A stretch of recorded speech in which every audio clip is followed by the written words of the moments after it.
All right, what's up? Drive time, Wednesday afternoon. 11 minutes past the hour, 2 o'clock.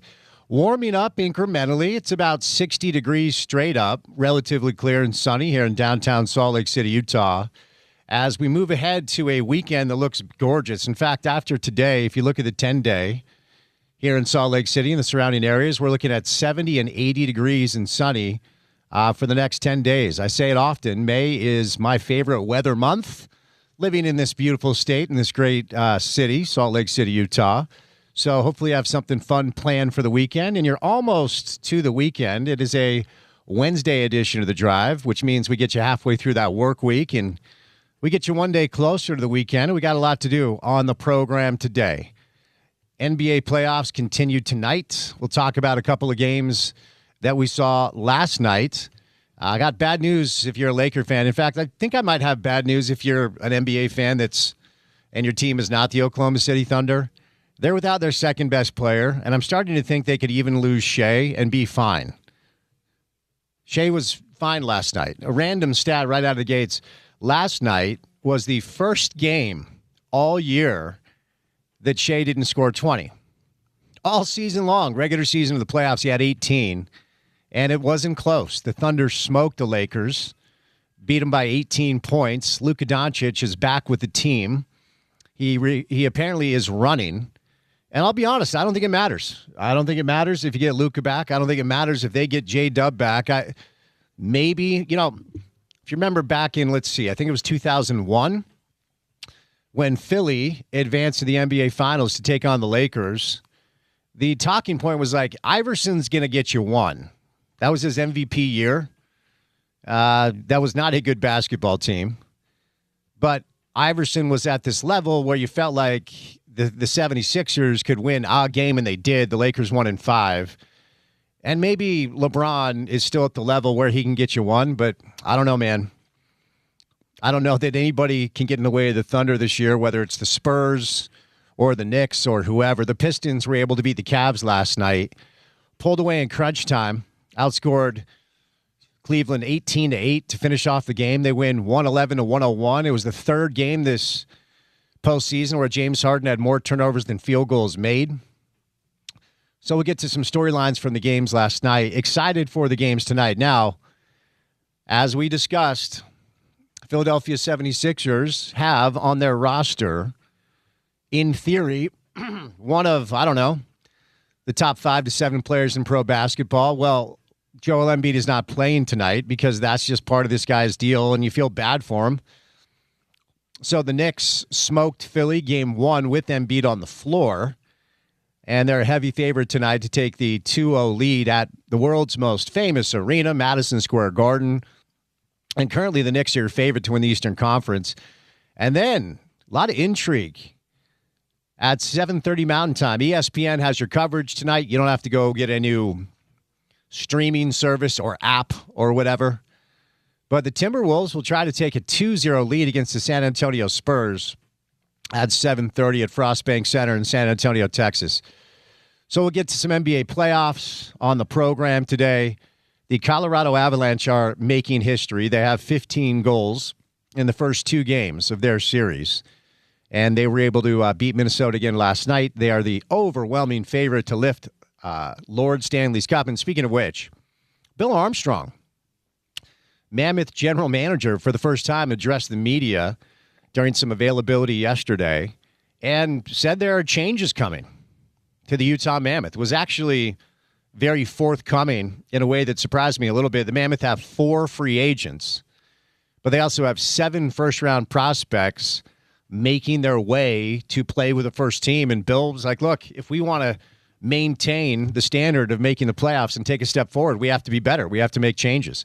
So a very salient media availability from the Mammoth GM, Bill Armstrong, yesterday. If you're looking for some of that sound, I would encourage you to go to ESPN700sports.com. Didn't talk about this yesterday, but BYU and Utah State in basketball have agreed to a 2-game series where one game will be played in Provo and the other game will be played at the Delta Center. A lot of Utah State fans talking about BYU's unwillingness to go play at probably the best basketball venue in the state, the college basketball venue in this state. That's the Spectrum up in Logan. If you've never been there, it is something else. So we'll kind of get into that on the show today. We are inching closer and closer to the NBA draft lottery for the first time. It's usually a Tuesday or a Wednesday. They're doing it Sunday at 1 o'clock. So Mother's Day, and then we'll find out where the Utah Jazz will draft. And then we'll be able to kind of figure out who they're going to pick. We'll talk some lottery on the show today. I want to remind you, if you didn't catch the podcast, the Reality Check with Spence Checketts podcast for our friends at KUTV. It is now live wherever you get your shows. Gordy Chiesa spent 36 years as a college and pro coach. He spent 16 years with the Utah Jazz. He's coached in 147 playoff games. We talk flu game. We talk, did Michael Jordan push off on B-Russ? Was Michael Jordan really poisoned by a rogue pizza delivery man? And then we talk about the fact that pineapple does not belong on pizza, which is the consensus of everybody that works at this radio station. All right, calm down. You'll get your chance. We'll start things off with Tony Jones today. Tony Jones, our guy who used to cover the Jazz with The Athletic, now covers the Sixers, and he grew up a Knick fan. So he's covering Philly, New York. We'll talk to Tony about that. Smitty live in studio. It's our weekly conversation with Richard Smith, who, like Gordy, spent a long time with the Utah Jazz. Band McMahon today. Tim McMahon from ESPN will stop by. Then we'll do a little Jazz, but some college football, too, with Kevin Reynolds. Speaking of college football, some changes potentially to the calendar that we'll get into. The latest on the Utah deal with Otro Capital. Have some insight on that for you guys as a result of some conversations over the past 24 hours. So we've got Tony Jones, Richard Smith, Tim McMahon, Kevin Reynolds, me, Spence Checketts, all of you, the great listeners, and that guy who has a hot take on pineapple on pizza. Go ahead. Hi, Porter. Hey, you're the one who brings this up every several weeks. Go ahead. Go ahead. Pizza bigot over there. Go ahead. Any topping that works well and tastes good and is accessible, is acceptable on pizza. If you're a New York pizza snob or some Italian, maybe not, but yeah, we live in Utah. So you don't respect the history of pizza? You don't? No. You don't? Okay, all right, that's fine. You don't have to. That's fine. Pizza rolls. Did you say fantastic? By the way, did you say some Italian? If you're some Italian out there, yeah, not to be xenophobic. Love to my Italians, but I don't care. I don't care if you only want one piece of spinach and a mozzarella ball on your pizza. Who said that? Who said that? On your thin crust Neapolitan pizza. One piece of spinach and a mozzarella ball? I'm just thinking of some of those like more boutique pizza places. I do like where a good margarita pizza, I'm not going to lie. You pay like $48 for a pie, and it's about the size of a plate, and it's like a centimeter wide or a centimeter thick. And, it's a good pizza. Let me be clear. Mm-hmm. Shout out to, is it Nano? No. My college buddy, Will McMaster, lived in Brooklyn for 10 years and came back and realized that people in Utah don't know anything about pizza. Let me be clear. So opened up a proper joint. They make a good pizza. Yes, they do. Fantastic pizza. But sometimes I want to go to Domino's and get pineapple and jalapenos and get full. So that's all I'm saying. You would prefer to pay $6 and be poisoned instead of paying $20 and enjoy yourself. That's fair. That's fine. I just like variety. I like to have the choice. I'm a pro-choice pizza man. Okay, let's calm down now. Your boy's in trouble. Oklahoma City, they find dudes off the scrap heap and play them 18 minutes, and they're awesome. Your boy's in trouble. Yeah, the Lakers are going to need, number one, yes, Luka back, but also probably a healthy, I can't believe I'm saying this, Jared Vanderbilt and the whole ensemble of folks on that roster at their disposal. You brought up the 01 finals with Iverson and the Lakers. I'm a big Iverson guy, so I got this off the top of my head. You want to revisit the stat line for Allen Iverson that night? Go ahead. Yeah. They won a game one, which is big. If you win game one, it starts to change what you feel about the series. Well, they needed Allen Iverson in that game to score 48 points, pull down 5 rebounds. I think he had 6 assists, and I'm pretty sure he had at least 5. He had like the 4x5 game with 5 steals as well. Maybe the best game he had ever played in that matchup. And then, after that, it was a gentleman's sweep, and it was easy.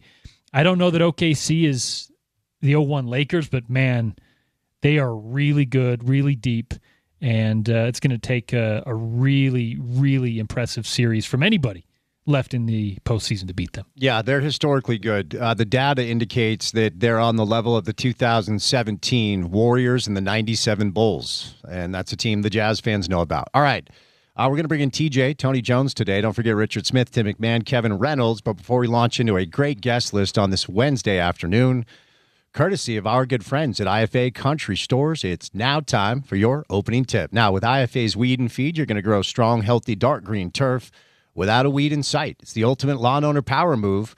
Now at IFA.coop or at one of your local stores. All right, we're going to do a lot of basketball today. We'll do some college football a little bit later on with our friend Kevin Reynolds. But I want to take just a couple of minutes here.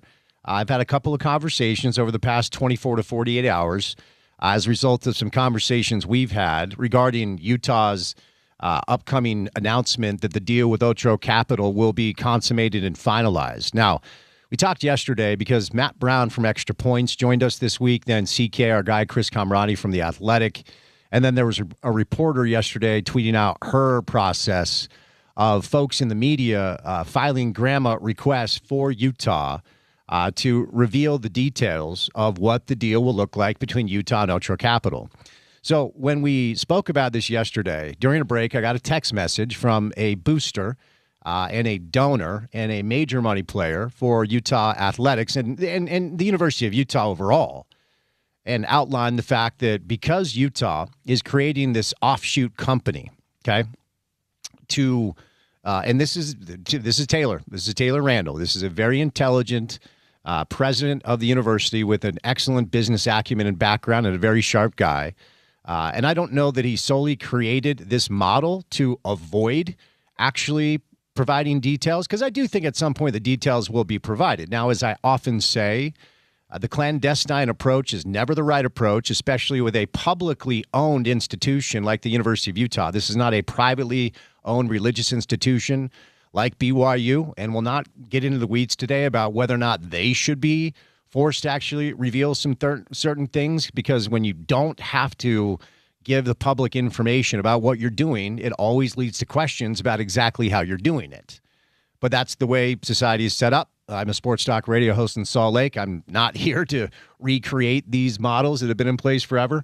But as a result of the University of Utah creating a side business that will be the entity that actually makes the deal with Otro Capital, I'm told that these grammar requests, they're not something they have to fulfill. It's one thing to ask for information, like the Mark Harlan, Kyle Whittingham agent emails that the University of Utah released as a result of the public record requests. That's one thing. Business details between two entities are under different guidelines, as the way I understand it. I'm certainly not an expert here, and I'll cede to the Matt Browns and the Chris Kamranis of the world that do this for a living on a daily basis. But the reason these grammar requests have not been fulfilled is that it's not necessarily something that falls under that jurisdiction or guideline or whatever, because the deal is with Otro Capital and this new entity that Utah has created, that once this deal will come down, it is this new company that has a president or a general manager or whatever that gentleman's, maybe it's CEO.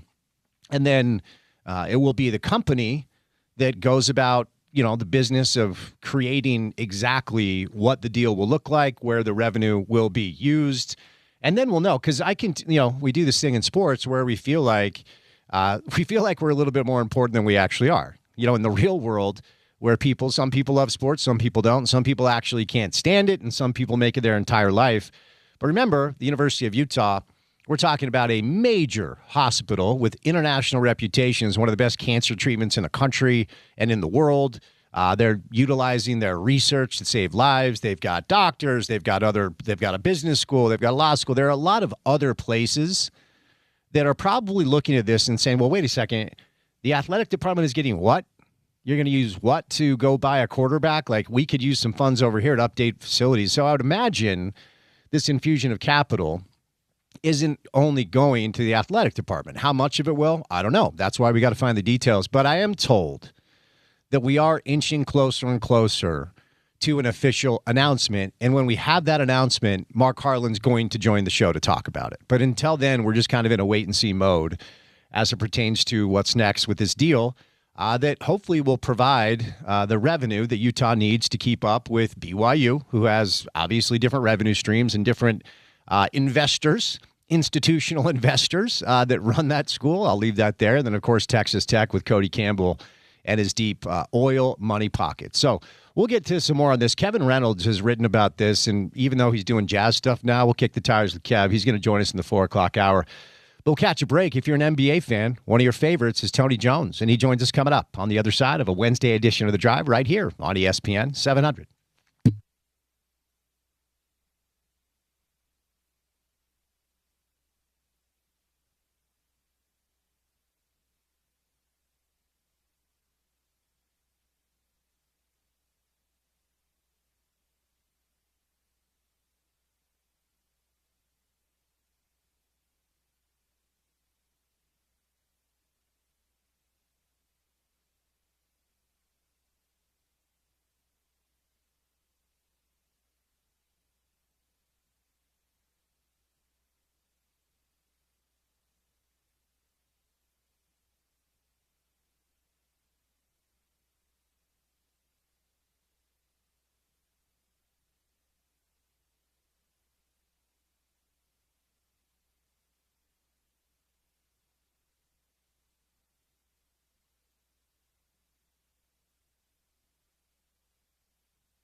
TJ, you were not ready for bugging out. I know you weren't.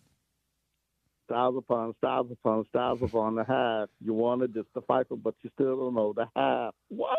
I'm just glad you didn't go with the 5-foot assassin with a roughneck business, because I didn't do that intentionally, just so you know. I felt like you did do that intentionally, but listen, man, it's Fife, so I'm not even going to get mad at it. Okay, that's good, man. How you been? You good? I've been good. How you doing, man? I'm good. I'm good. I appreciate the time. It's been too long. Just give the Jazz fans a life update. You know, Jazz fans want the Tony Jones life update. I mean, listen, it's funny. Somebody asked me, "Hey, how are you enjoying Philadelphia?" And it's the answer, the honest answer is I don't know, because I haven't been out. Like, we moved, in late September. I had like a week or two before media day when we got out there. And then since then, it's just been, just on the go. So ask me that like later this summer, because I haven't even been out and done anything other than pretty much work since we left Salt Lake. Okay, fair enough. Let's do a little Jazz out of the gates, TJ, because of course I know you pay attention here, but here's what I want to do. So the NBA draft lottery is on Sunday. It's the first time they've done this. It's usually on a Tuesday or a Wednesday, but it's Sunday, which, of course, kids, first and foremost, is Mother's Day. So make sure you have that dialed in. Tony, do you have Mother's Day dialed in for your beautiful bride? I have Mother's Day dialed in for my beautiful bride and my mother. Okay. And my two sisters.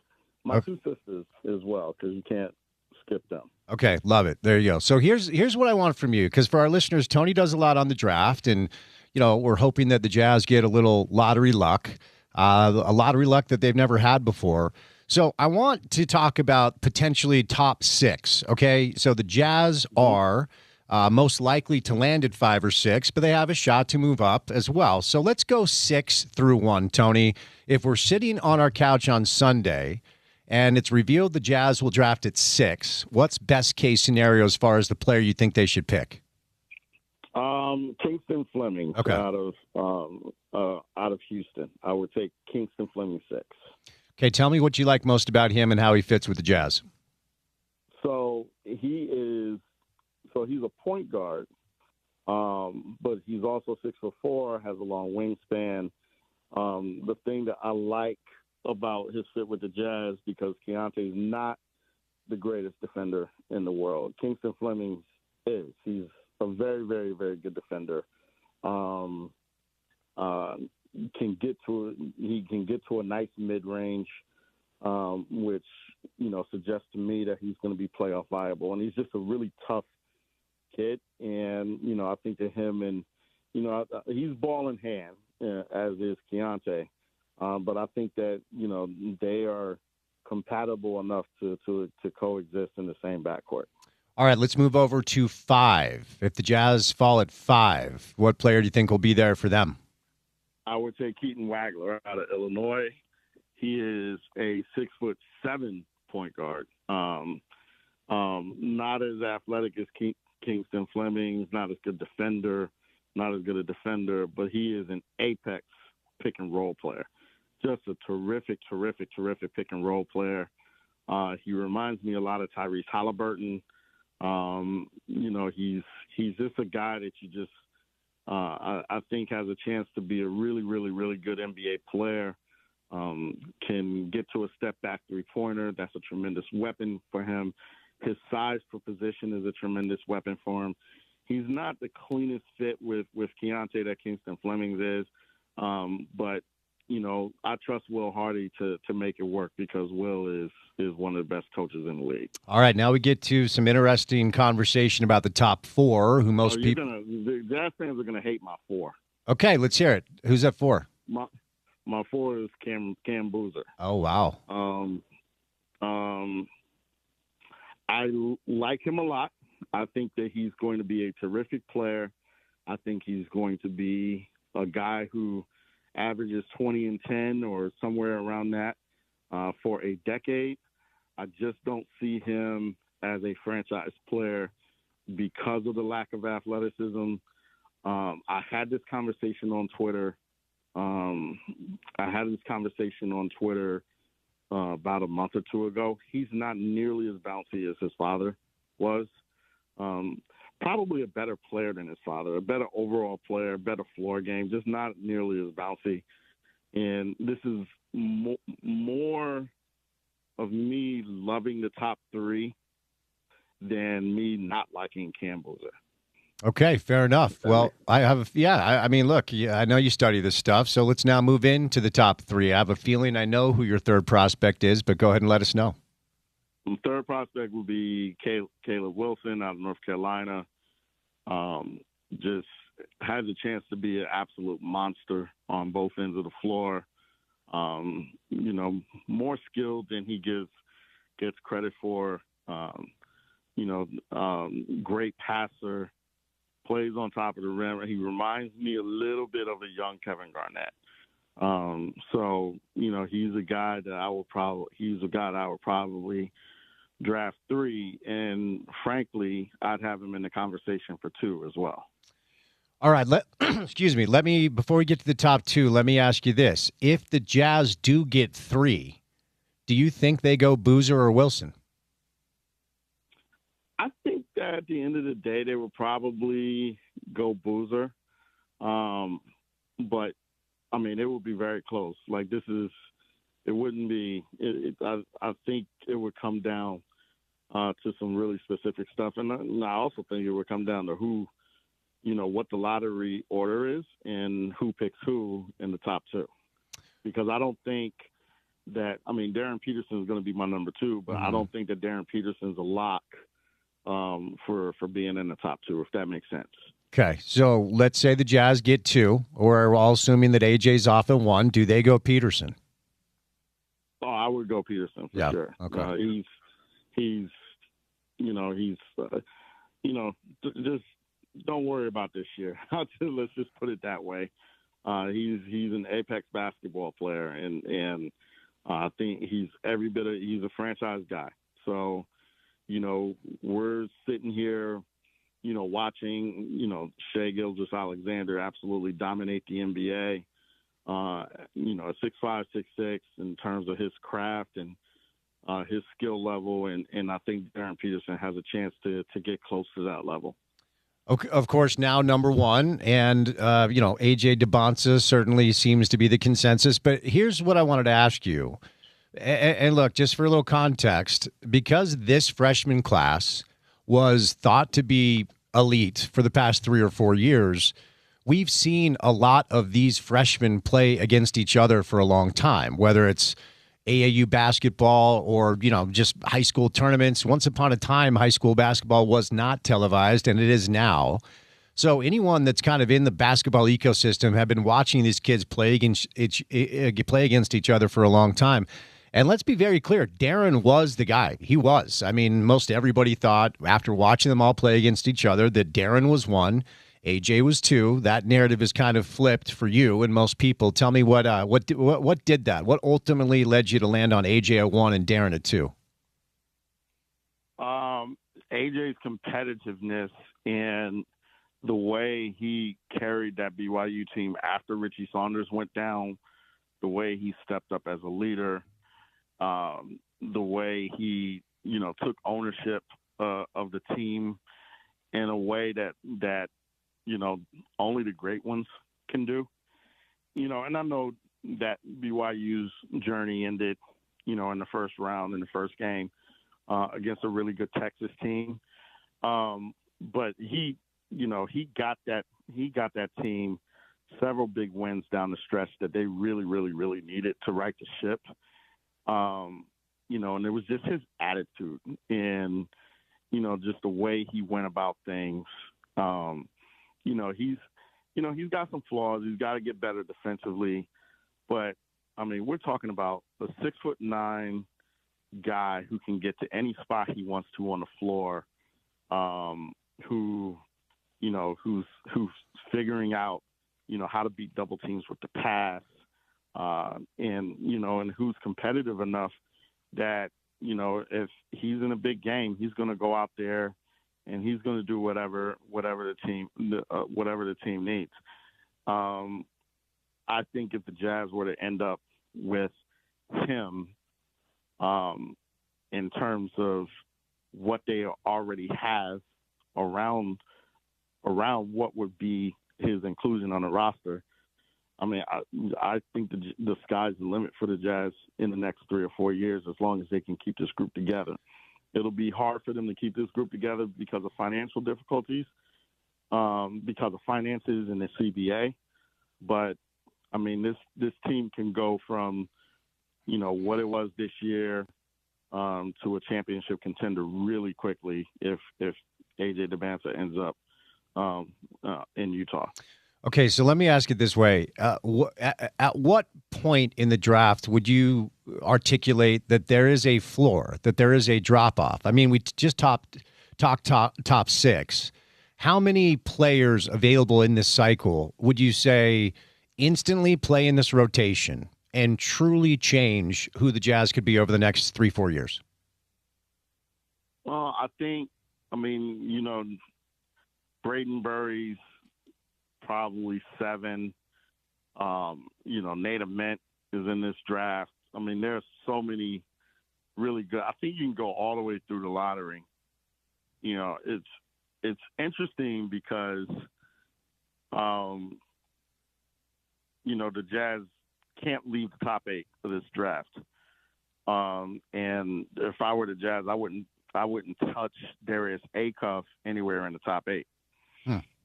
So, so I think that the absolute floor, I think the Jazz are getting a rotation level player, instant rotation level player, anywhere that they're going to pick. They're guaranteed to keep the pick, and they're going to get a good player anywhere in this top 8. So I think that, I tweeted this,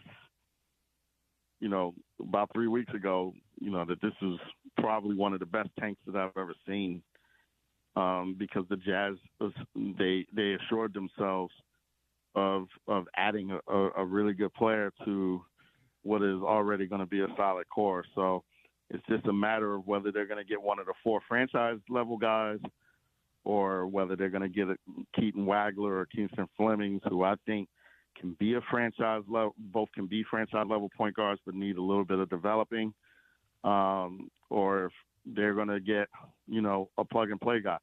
My hot take is that if the Jazz get number 8, I would think seriously about taking Jesper Lindenborg from Michigan, because, I don't know where his ceiling is. His ceiling might be a little bit lower because he's a little bit older, but his floor is extremely high, and he can do some real things that help this team right away. I mean, the Jazz are loaded. I mean, this team is really going to be loaded next year. I mean, you're going to have, Keontae George, Walker Kessler coming back, Larry Markkinen, Jaren Jackson Jr., and you're probably going to be in a position where Ace Bailey doesn't even start, depending on who you draft. So this is a team that right away is going to be a force to contend with. What do you expect from them just next year? Hard to say until we know what the lottery represents here. But next year, Tony Jones' take on what the Jazz will be. What does that sound like? I mean, they have a chance to be a top 450 win team next year. Just right off the bat. I mean, they're ready to go. And I think, the Jazz are quiet about it, but they know internally they're ready to go. Yeah. And the other thing is, what I mentioned with the CBA and the way this roster is going to get expensive very, very, very quickly. The Jazz have some urgency here. They know that they're probably only going to be able to keep this team together for about 3 years. Let me kick the tires on the Walker stuff. I believe they're holding on to him. I think if there was this huge gap in the Walker believes he's worth this, we believe he's worth that conversation, they probably would have tried to move off of him with all the offers they received. Is there any number that Walker can get on the open market that would cause the Jazz to balk? Because to your point, if they bring Walker back and then Keontae is extension eligible next year, and then they decide that they need to pay Keontae what he would be worth on the open market, they're telling everybody, this is our group. because they're going to be up against luxury tax and potentially apron penalties. So is there a number out there, Tony, that you think would make them balk at bringing Walker back? Absolutely not. And mainly because, and this is why Walker has so much leverage in this negotiation, mainly because they know that they're going to have Keontae George as their point guard. You can't have Keontae George. I mean, Keontae has been so good offensively in the way that he's gotten his game to a point where, he's a borderline all-star at this point. But if Keontae is going to be playing in the playoffs for 40 minutes, you better have a Walker Kessler behind him. And you can't play Jaren Jackson Jr. at center. That's not going to work. He's not a center at all. So, in some interesting ways, Walker Kessler is the most important player on this team because his rim protection and his defense has got to tie it all together. So, I just don't see a scenario where Walker Kessler is not with the Utah Jazz next year. You brought up the tank, right? And the Jazz and others, with the way they've approached their business over the past few years, motivated the NBA to actually act. What do you think? The NBA's attempt to curtail tanking with this new proposal that will be voted on in a few weeks, you think it's the solution that we need? It's going to be really interesting because, I do think it's going to curtail tanking. Because and then at that point there's just no redeeming value of being at the bottom. So I think that the people who are going to be at the bottom are going to be people who are truly bad, and that's going to stink because then they're not going to have as much of a chance to be good, and that's going to probably create another issue. I do think that. It'll be interesting to see if there's tanking in the middle. Like, if you're in a play-in and you're the number 16 or 17 team, and those odds are kind of with you a little bit more, do you tank the play-in? So that's the question I'm going to have. But, I do think that, the rule is going to make the regular season more competitive. People are going to play out the regular season. There were teams, obviously like Utah and, obviously like Indiana and Washington who just weren't playing. They were playing maybe the first 20, 25 games. And then after that, it was just kind of we're just playing out the string with whoever. And, it does have its advantages because, there were players who probably wouldn't be in the NBA who get NBA chances, right? Like, Blake Henson. Let's look at him. Does he, if the Jazz are not tanking, or if there's another team that's not tanking, does he get a chance to play at the NBA level? And then he gets a chance with the Jazz, and he plays extremely well. And now my question is, him and Elijah Harkless, can they be a part of, the core? Can they be a part of, whatever the bench is? And, they're not – those two are not getting NBA chances unless there's a team that's just not really that interested in winning and just trying to see what they have. So, I think that you can look at it from both ways. But, I do think that the point of what the NBA is going to try to do is definitely going to curtail tanking, on the aggregate. It's not fair that the Jazz became the poster child for tanking across the league, but it's also unrealistic to run from it because they did. And, 9 teams, I always exclude the Pelicans because they don't even own their pick. It goes to Atlanta, but 9 teams were unserious about competing this year for a number of months. The Jazz were fined $500K. Indiana was too. But right, wrong, and different, the narrative across NBA media and NBA fans is that the Jazz are the poster child for this problem the league has had. Do you think people would be upset on Sunday if the Jazz actually do get the number 1 pick? I don't think they should be. because I think the number one pick should go to a small market, and not the Spurs. Yeah. Because the NBA has been feeding them number one picks for decades. So, I think the NBA. I think I'm rooting for the Utah Jazz. I'm rooting for the Indiana Pacers. I'm rooting for the Washington Wizards. I'm rooting for the Sacramento Kings. Well, maybe not the Sacramento Kings because they'd screw it up. But I want the number one pick to go to a small market. I want the number one pick to go somewhere where,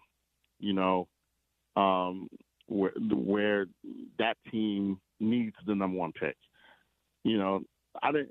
Cooper Flag going to Dallas. To me that was whack.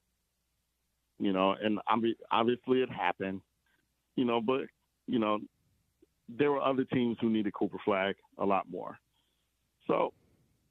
I'm hoping for, the Jazz or the Wizards or the Pacers or the Kings or, somebody of that ilk to get the number one pick. And I'm really hoping for the Jazz or the Pacers because I know that they have front offices that are smart and who are going to take that number one pick, who are going to make a really good number one pick, and who are going to make moves subsequent of getting that number one pick that are going to be advantageous to that market.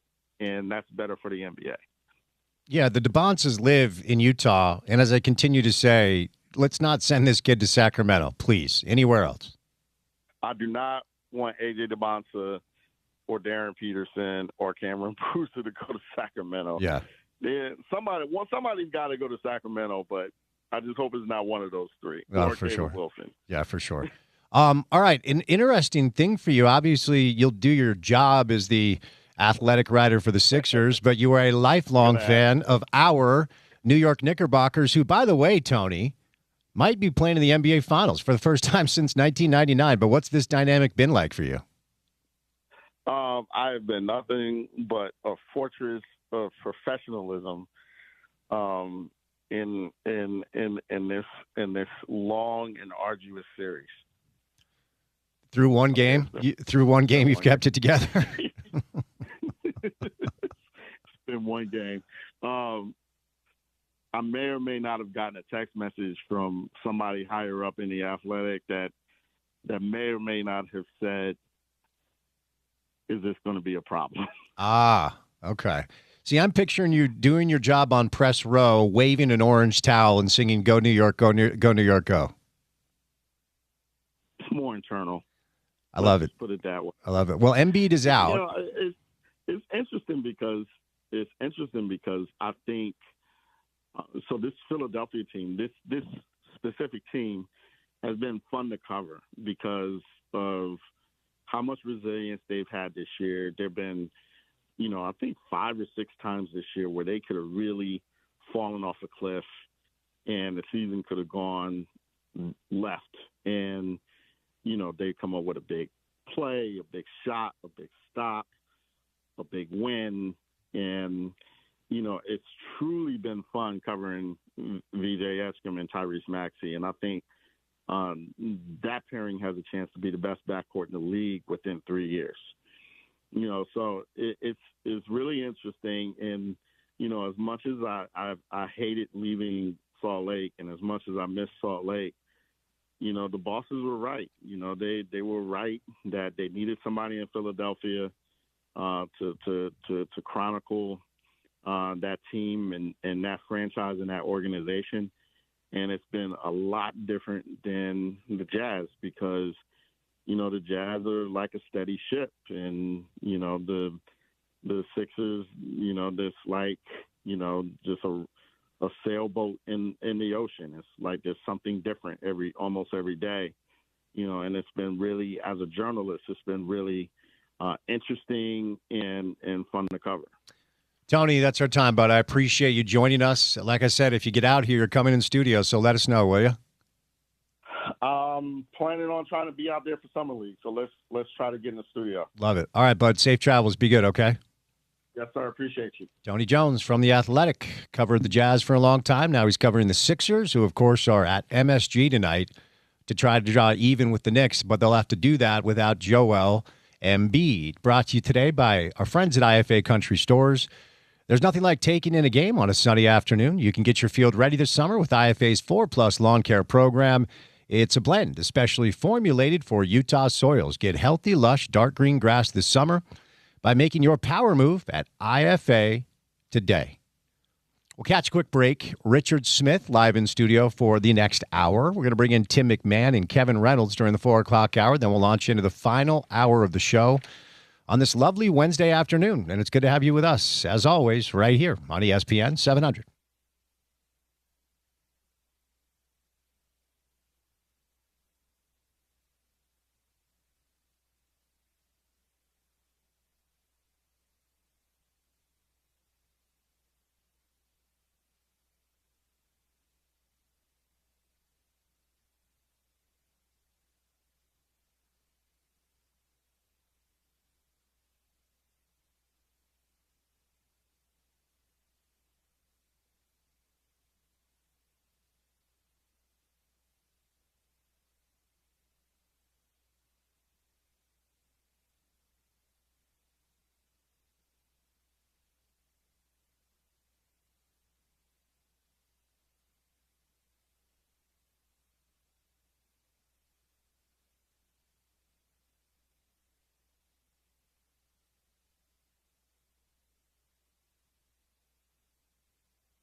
You never know where the next hour is going to go.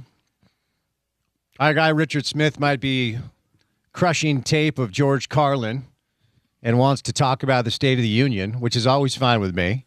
And Smitty is live in studio for the next hour on a Wednesday. Richard Smith, how are you, sir? Spence, I'm doing great. How are you doing? I'm good. Usually when I come on, I know. Usually it starts the apex of your show just Not at all. Sliding down the other side, quickly down the other side, and you're hurrying up to get out of the hour so you can try and get back up on the horse. But okay, not at all. That's what you got when you got me. I just never know where we're going to go. So we crack the microphones for this hour, and then we just hold on for the ride. That's right. Well, I'm following Tony Jones today, so okay. Our guy TJ. That's right. You just told me something that I'd like to bring up because I didn't know about it. Former Jazz man Jose Ortiz passed away. Yeah, very sad today. He's 62 years old. Yeah. And, he had been dealing the last several years with colorectal cancer, and what a nice guy. You know, he didn't have much of an NBA career, played parts of 2 seasons with the Jazz in the late 80s after they had drafted him out of Oregon State, and went overseas and had a decent career over in Europe, playing a lot in Spain, especially in Barcelona, Real Madrid, 2 of the top clubs over there. But he's a national hero in Puerto Rico. He played on 4 World Cup teams in Puerto Rico, 4 Olympics for them, and was a mainstay of their national team for a long, long time, and really a true national hero in Puerto Rico, and a sad loss for the basketball community. You know, I have a memory of when the Jazz drafted him in 1987. He was the 15th overall pick. Played at Oregon State. We had a cake after dinner with a Puerto Rican flag on it because we were excited that the Jazz had drafted Jose Ortiz. Yeah, there you go. Yeah. He was a pretty agile big guy at 6'10". It just didn't have quite the skill level that the Jazz thought he might have to be able to play at the NBA level. You know, but again, he played well overseas, had a nice career overseas, and it was just a nice guy. He was a good teammate, and the guys liked having him around for the short time he was here. Yeah, that's too bad. That is too bad. So rest in peace, Jose Ortiz, former Jazz man, passing away at the age of 62. Wanted to ask you today, go down memory lane a little bit. We had Gordy on the podcast, which was great. Hey, that's a big time get right there, man. Which was great. And we were talking about the flu game, the Michael Jordan flu game, and this like odd story and tale that has grown as stories do over the years. And let's not let facts get in the way of a good story, I guess. That's right. Of a rogue pizza delivery man delivering a pizza to Michael Jordan in Park City, which Michael Jordan believes it was tainted, and therefore gave him the flu, which of course didn't really cause much of a mess to his game because he played rather decent basketball. But what do you make of that? What are your memories of that? Well, my memories. I do know that it's always been shrouded in mystery and a cloud of intrigue and all the other cliches you can come up with as to why he wasn't feeling well that day. You know, one of the other running urban myths was that it was actually because he had just spent all night in Las Vegas, right, and had gotten did his share of whatever he was doing in Las Vegas, and which wouldn't surprise me. Okay. At that point in time in his career and who he was, he had the cachet to do whatever he wanted to do as long as he showed up at 7:00 and for the game and that kind of thing. And so I don't know. I've heard all those stories. I can't say there's anyone lands more with me as being closer to what actually happened, other than he just got, like it can happen with any of us, Spence. You just eat something wrong, or somebody breathes on you the wrong way, or whatever it is, and you react the wrong way, and that's you suffer for 24 hours from it. Whatever. I don't know what the truth is, but I know a lot of it is steeped in those urban myths, especially as time goes on, as you say, and people like to embellish the story a little bit because it makes for a better story. And the type of game he had, was terrific. Of course, I will tell you this: I do have on good authority that if the Jazz in 98, if the Jazz had not won, I mean, if Michael Jordan hadn't made that shot at the end and the Jazz end up pulling the game on to go to Game 7, I'm feel pretty confident in saying that I know for a fact that Scottie Pippen would not have played in Game 7. Oh, really? Because he was hurting. Oh, and he had a real injury that was not going to get better in a couple days. And I do feel confident saying that the ifs and whats and could have beens, whatever. But if that Game 6 had turned out differently at the end, Game 7 then would have been even more interesting from a Jazz perspective because there's I do believe that from where I got that information, feel confident saying that my feeling is that Scottie Pippen would not have been able to play in Game 7, and they would have had to go without him. So that would have been even more weight on Jordan's shoulders to try and come up with something in a Game 7. But okay, hey, if nuts and candy and butts and all that stuff, So yeah, and it's interesting. I mean, now we have social media, and everybody has a camera in their hand at all times. So I wonder if social media was around when Michael was playing.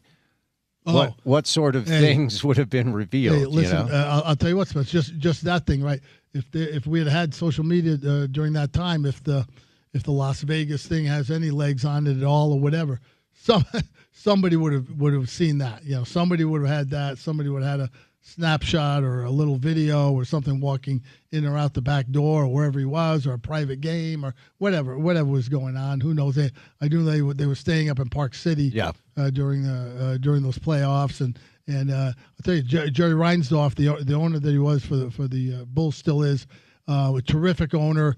They had a mantra at that time that it's not just the players that win championships, but it's a whole organization. And they brought the reason they stayed in Park City was because they needed enough hotel rooms for their entire office staff to fly out and be part of those games, because it was a big deal for him to reward all the people who work in the office and all the people who do the scouting and not just the basketball related people, but all sales and marketing and PR and all these people who help you along the way. He felt it was really important to reward them, to make them feel part of that whole process. And so that was very, very impressive way back then in the late 90s. I'm quite sure you watched The Last Dance. I did, yeah. Because you're a documentarian anyway. Yeah, Feel like you watched a lot of those docs. Yeah. I wonder what you made of the way Jerry Krause was painted and treated. I mean, I met Jerry a couple times when I was young. I didn't know him at all. Yeah. And I guess somebody has to be the bad guy. But he also built the team. And I felt like they painted him as just like this caricature that didn't deserve any respect. And unfortunately, he passed a few years back. Yeah. Yeah, he was, I would, if you're going to use a descriptor on him, I think most people would say that he was somewhat of a curmudgeon in his personality. He often thought that or believed that he was the smartest guy in the room. And, he really grew up in scouting baseball. And that was really where his roots were. Yeah. And then he morphed on the basketball part of it. And was in the front office during those times in the 80s and 90s. And, I think he liked to take a little bit of the credit for what was going on, and the decisions that were made, maybe more so. And I think maybe that was part of what with some people rubbed them wrong, was that instead of this mantra of, us doing things together, whatever, he had a little bit of a tendency to carry himself like he was the guy who had all the answers. And look, when you get someone like Jordan in the draft, you get someone like Scottie Pippen, who you found him and you got him. Those things always play out under a different microscope, Spence, when they work out or when they're with you. You know, there are a lot of people who would say, well, yeah, we like Michael Jordan too, but we just didn't have the third pick in the draft, so we didn't get a chance to take him, and other teams, their histories would have been written differently if someone else had a chance to do that. And those are the things that always, but sometimes they get more weight on them than perhaps they deserve. But you have to, as we know, the Jazz coming into this coming weekend with the draft lottery about to take place on Sunday. But, a lot of times, those things, there are some decisions you make that you fall into based on all of your information and how you dissect that and how you quantify it and qualify it. But then there's also a certain amount of luck, and you have to get lucky sometimes. I mean, a couple of years ago, whether it was the Spurs lucking into the first pick in the draft and to get a Wembanyama, and then last year with Dallas having less than a 2% chance to get the first pick, and they get it, so they get a Cooper Flag. Everybody will say those guys are boy. The Spurs are really smart now. The Spurs weren't as smart 3 or 4 years ago, right, when they were near the bottom of the league, and but it's the same guys making the decisions. R.C. Buford and Brian Wright and their crew there, right? But the players really make you look a lot smarter sometimes than you are, and I think sometimes that's a little bit of what happened to Jerry Krause during his reign in Chicago. I wonder when you felt like, and I can recall feeling like in '98, I can recall believing that the Jazz were the better team and believing that the Jazz were the best team in the league.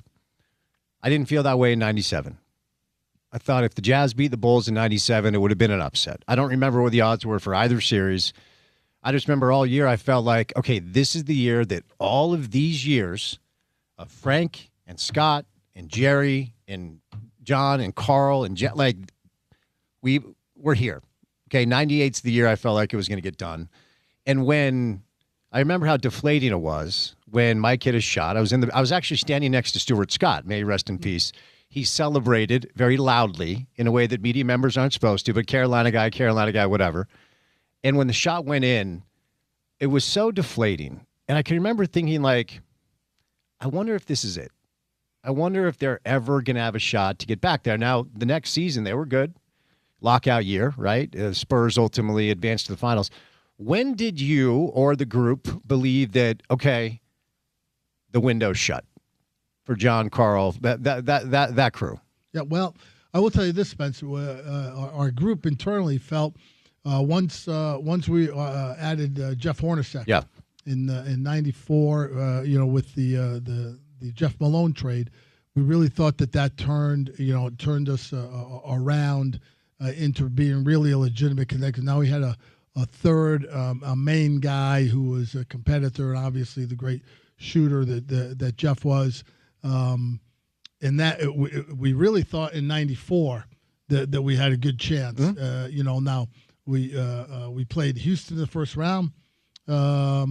Houston had injuries in and out all year. They ended up the 6th seed, and they ended up winning game 5. There was a best of 5 first round that year. Best of 5, game 5 in Salt Lake, where the Jazz had a 7-point lead with 5 minutes to go and couldn't hold on to it.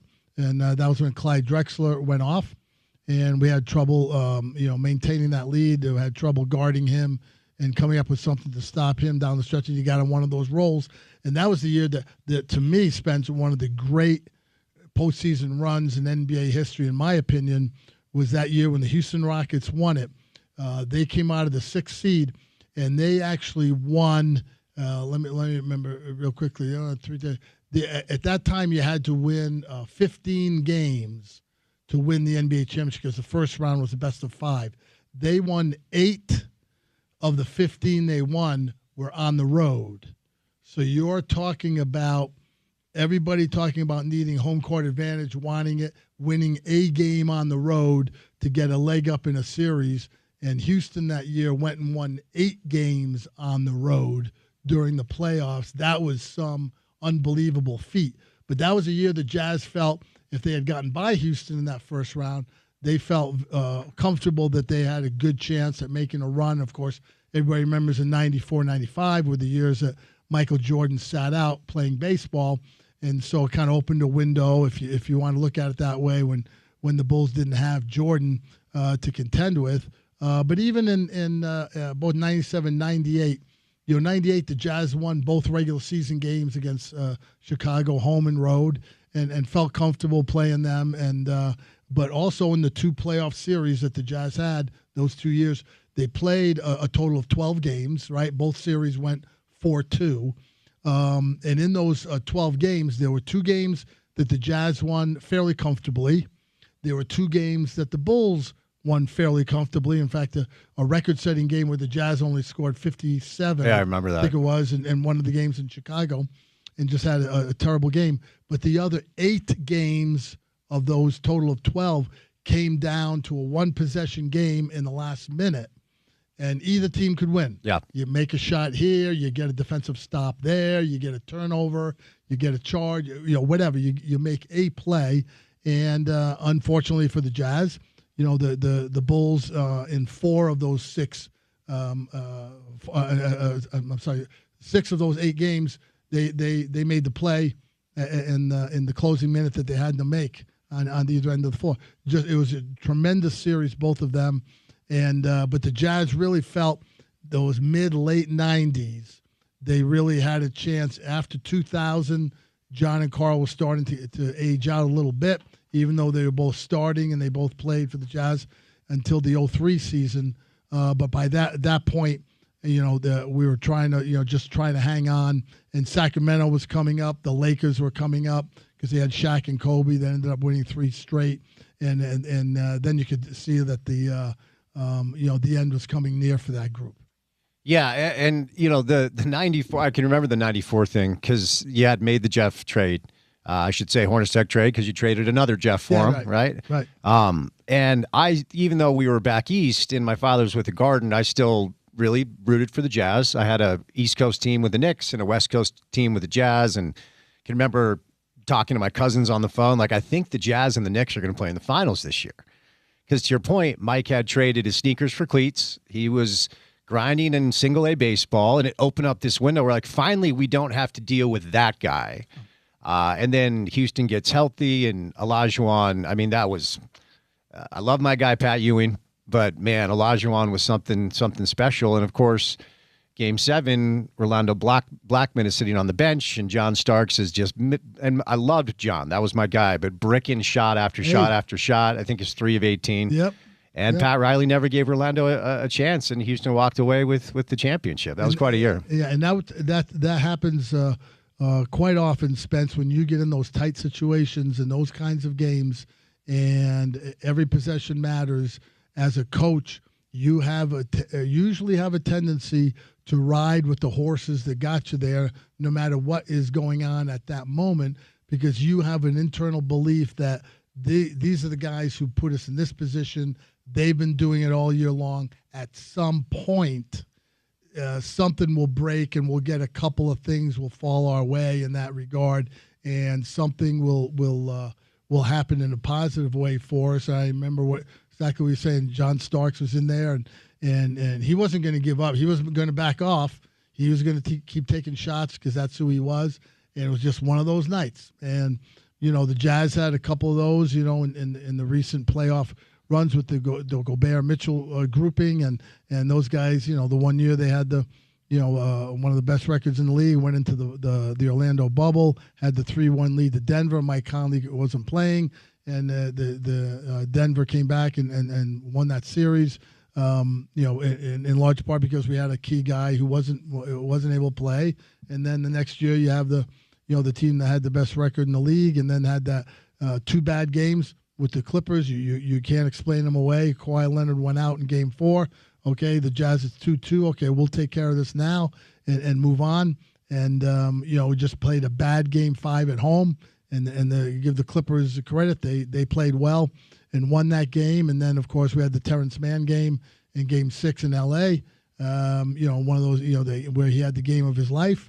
And those things happen, but they get magnified when you're under that microscope of the playoffs. And then the current ownership of the Jazz decided that they weren't good enough, and so decided at that point to dismantle a team that really had a promise, in my opinion, and I'm biased, to do a lot more going forward.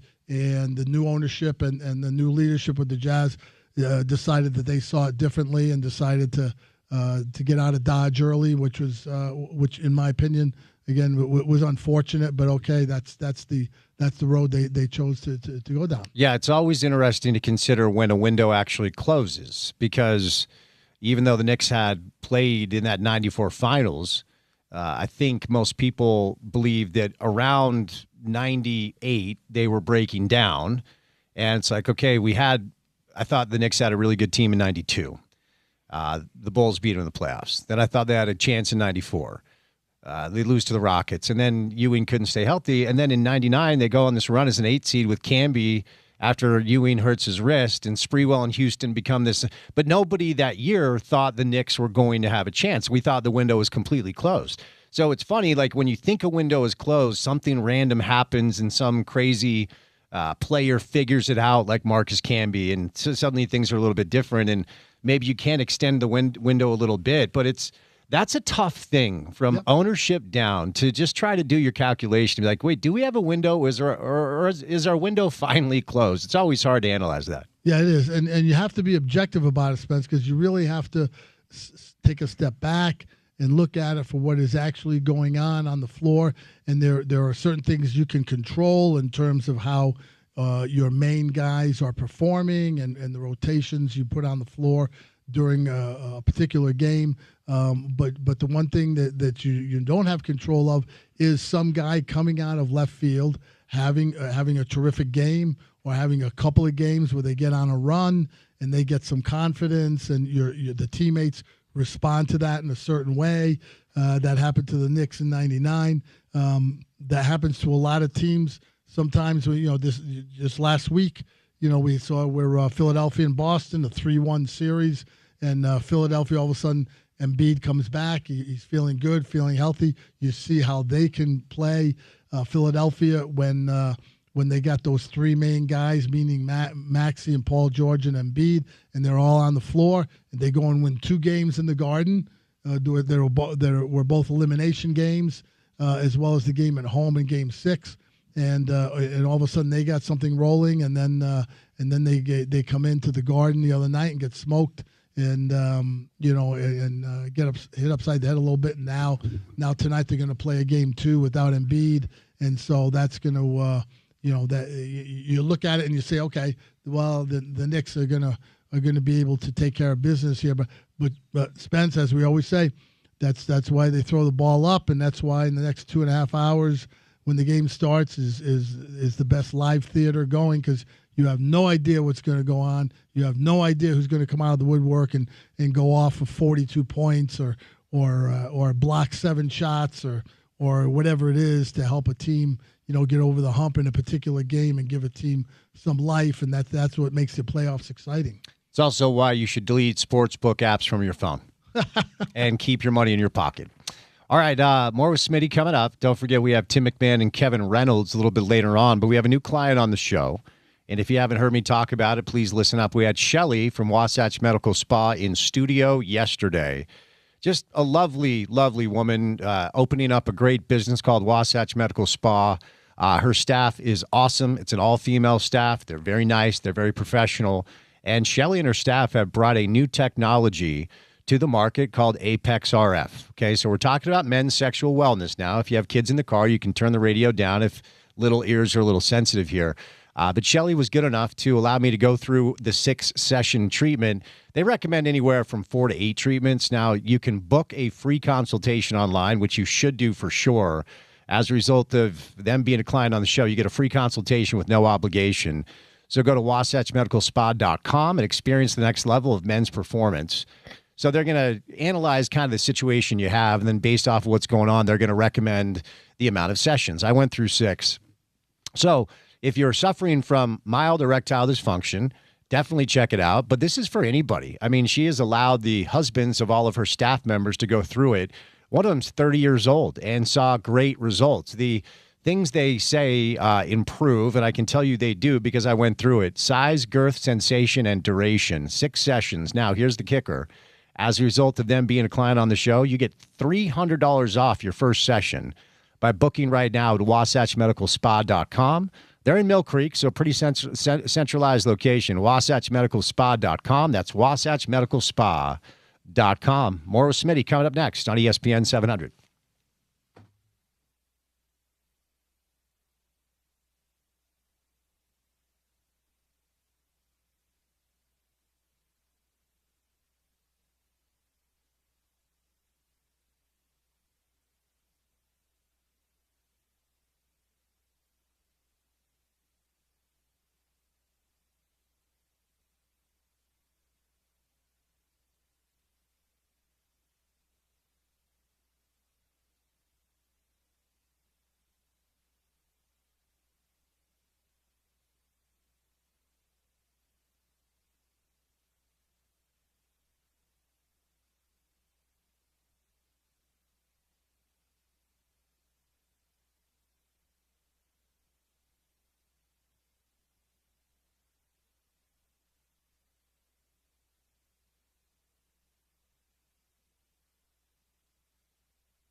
All right, Smitty, I'm not going to catch you off guard today. I'm going to ask you at the beginning of this segment to come up with a good golf trivia question at the end of the segment. Oh, I see. Okay? Because usually I just put you on the spot. That's not fair. Yeah, did anybody get the Beatles question last week? Yeah. Somebody get it? Okay. We're sending you, I'll tease this, we're sending you to play my home course today, Bonneville, which is heaven on earth. Of course. It is a gem of a muni golf course. I love Bonneville. You're giving it to someone else, but not us. We're not allowed to win this. See, that's what I'm talking about. Unfortunately, we're not allowed to win this. So Smitty is going to have look, believe me, if I could give it to myself, I would. I'm playing Bonneville twice this weekend. So Smitty will have a trivia question for you. We'll call it in about 20 minutes from right now. So stay tuned for that if you want to win a round of golf to heaven on earth, Bonneville Golf Course here in Salt Lake City. Richard Smith, live in studio. Hey, real quick. You just mentioned this. Our guy, Dennis Lindsay, was thought to be maybe in the mix to go back home to Dallas to run the Mavericks. Now, there's some conversations with Chicago I'm hearing here or there. Obviously, you know Dennis as well as anybody, so maybe you have some insight. But Dallas goes Masai Ujiri, who built Denver for a minute and then went up to Toronto and won a championship. I'm just learning this in real time, but apparently, and Tim McMahon will join us, Jason Kidd was lobbying behind the scenes to also run basketball ops. I don't know that I ever believed that to be a good idea. The coach to also, they're two full-time jobs. Checks and balances, I think, have always worked. But what do you make of what Dallas decided to do? Yeah, well, Masai Ujiri is a proven commodity in the front office. He started as a scout in personnel department in Denver, worked his way up the ladder there. Is a very smart individual. Then parlayed that into the general manager and president eventually of the Toronto Raptors and led them to a championship in 2019. And how these things work, Spence. Again, I don't understand the flow of the moment, the vibe. If somebody like that goes to Toronto, builds what they built, did the trade for Kawhi Leonard. He was a rental guy, but he took him to a championship. They tried to quickly turn it over. They got a couple of good draft picks with Scotty Barnes leading the way a few years ago, and then all of a sudden Toronto decides last year, well, I guess he's not good enough, so they let him go. I mean, that happens, all the time. Like I never understand that. But anyway, so now Dallas jumps up and they're smart. Patrick Dumont, the new majority owner for the Dallas Mavericks, and makes a decision to hire Masai Ujiri, so he's coming in to run basketball operations, to do everything, to head up the Dallas Mavericks going forward with his prized possession obviously being Cooper Flagg from last year's draft. In the meantime, the Chicago Bulls also made a decision the other day to hire Bryson Graham, who's a young guy who came through started as an intern with New Orleans Pelicans and spent a year last year with Atlanta, but has shown himself to be a bright young guy who's on the rise, so to speak. And the Bulls were supposedly we're talking to Dennis Lindsay and to Matt Lloyd, who had worked for the Bulls organization years ago and is currently in Minnesota. And they decided to go with the young guy, unproven in this role, but wanted to have a new voice and a new vision for them. So Bryson Graham's the new guy in Chicago, and his first task, of course, is trying to figure out who he wants to get for his head coaching position, and then looking at stuff that's going to involve the Bulls in the draft next month. So those two franchises have new leadership, and they'll be interested to see how they do going forward. Any thoughts on, look, Dennis currently has a good situation because that's a good young team, and we're talking about Detroit. Dennis has joined that organization to help build it up with Trajan Langdon. And, they were on the ropes round one, but you got to respect the way they turned that around, and I think they'll beat Cleveland. I think they're going to play probably New York in the Eastern Conference Finals, but again, we have no idea because it's Great Life Theater. Any thoughts on maybe Dennis to Chicago? Well, I mean, with him, with Bryson Graham being in the position now as the new VP of basketball operations, I assume Dennis is going to stay where he is in Detroit.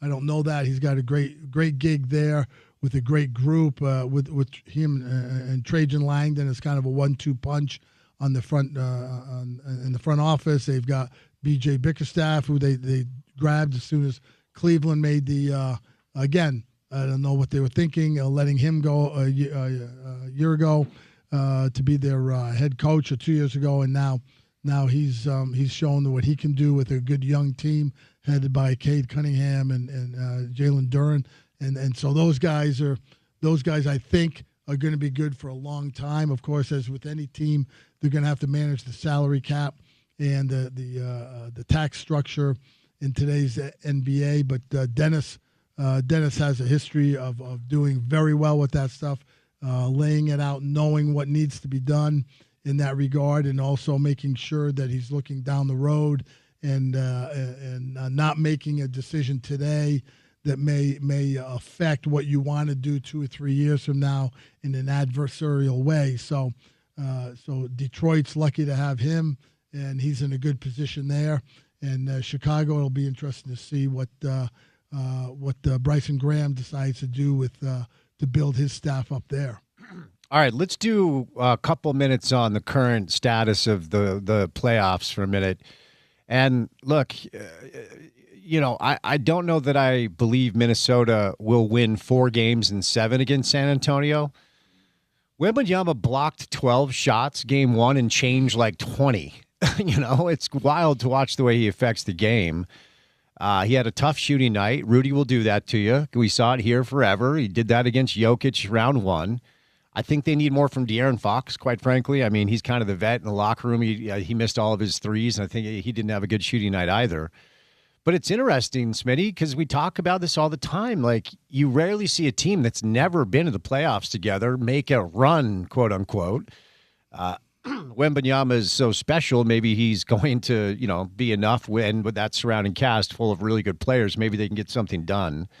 But Minnesota's got a bunch of guys that have been around for a long time. They put Mike in the starting lineup, and Mike played well for them. Hit a big-time 3 down the stretch. In the corner, yep. And Julius Randle, look, as a Knick fan, I know that experience can be a little bit wild, but he's been around forever, and he's a guy that's not afraid of the moment. And, of course, Ant's now playing for them as well. What do you make of game 1, and what do you think happens here? Yeah, well, you're right. The Spurs didn't shoot well. Wembanyama didn't shoot well. He was affecting the game, obviously, defensively. A lot of chirping from the Minnesota group after the game about block shots and goaltends and all this kind of stuff. That's interesting to me that a coach would even start, getting involved in that stuff. Jerry Sloan always was great about not getting into any of that stuff, not worrying about it. We would always say, hey, we got to send this film into the league because this isn't right. And, Olajuwon's moving and he's traveling all the time in the post, and we got to get that in because the league isn't seeing it. And you go, nah, I'm not doing that. You got the referees, they're going to do what they're going to do, and we just got to be better at it, and we got to rise above it. And so I don't know why Chris Finch I'm sure he's probably trying to set the referees up, especially for when they get in Minnesota to try and get some goaltending calls on Wembanyama on some of those block shots. But, look, I think San Antonio will play better. They won't shoot as bad. De'Aaron Fox is a terrific lead guard. I think it's going to be a great series. You say about Minnesota now they only have to win 3 out of 6, Spence. So home court advantage as well. And they've got it, and they've got their main cheerleader always on the sideline there, A-Rod. He's right there, all dressed to the nines every game, man. Yep. And so I think it'll be a good series. I think what team is going to win, I don't know. It's obviously going to come down to, as it usually does, to either injuries and who's available. If Anthony Edwards can continue to stay in the line, I was surprised with the injury that he had, that he didn't have some kind of a wrap or knee brace or something on his legs. He had nothing in terms of support, so he must be feeling okay. Obviously, DiVincenzo's out for the rest of the playoffs, and so they won't have him. But you got to take up that slack somewhere. They had it with Ayo Dosunmu, who I've always liked out of Illinois. Really a quick guy and a confident guy, and really a good team guy. I don't know how long he may be out for, but they could really use his energy in some of these games going forward. But I think that's going to be a really fun series to watch, because I think there's going to be a lot of yapping going on both ways as well. Do you find yourself, and this might be a tough question because you know everybody, you have relationships with coaches and GMs and players, but in Minnesota they've got Rudy, they've got Mike, and they've got Joe. Do you find yourself cheering for any of your former buddies to win?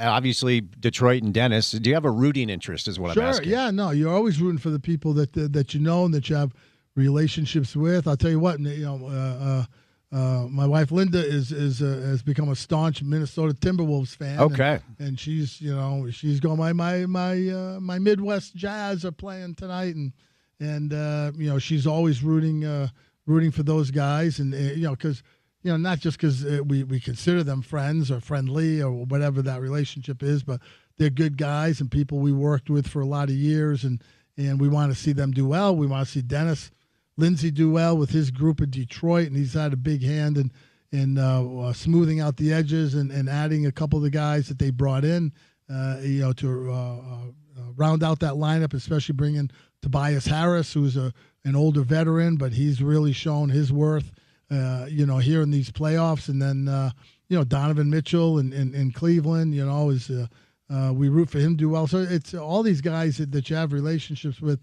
when you're not involved in it and you're sitting on the outside looking in, you want guys to do well, because you want them to have success in their careers, and how hard they work behind the scenes to put themselves into the position that they're in, to try and have some kind of success. And so you want to see that pay off in a way that gets where they get rewarded for that.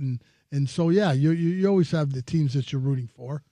So on the other side, excuse me, now the report is Luka Doncic did some light running today, but I don't know that he will be available for the Lakers, mostly because I don't think this series is going longer than 4 games. Now, Oklahoma City is now 5-0 against Los Angeles this year, and they've outscored them by 136 points. Yep.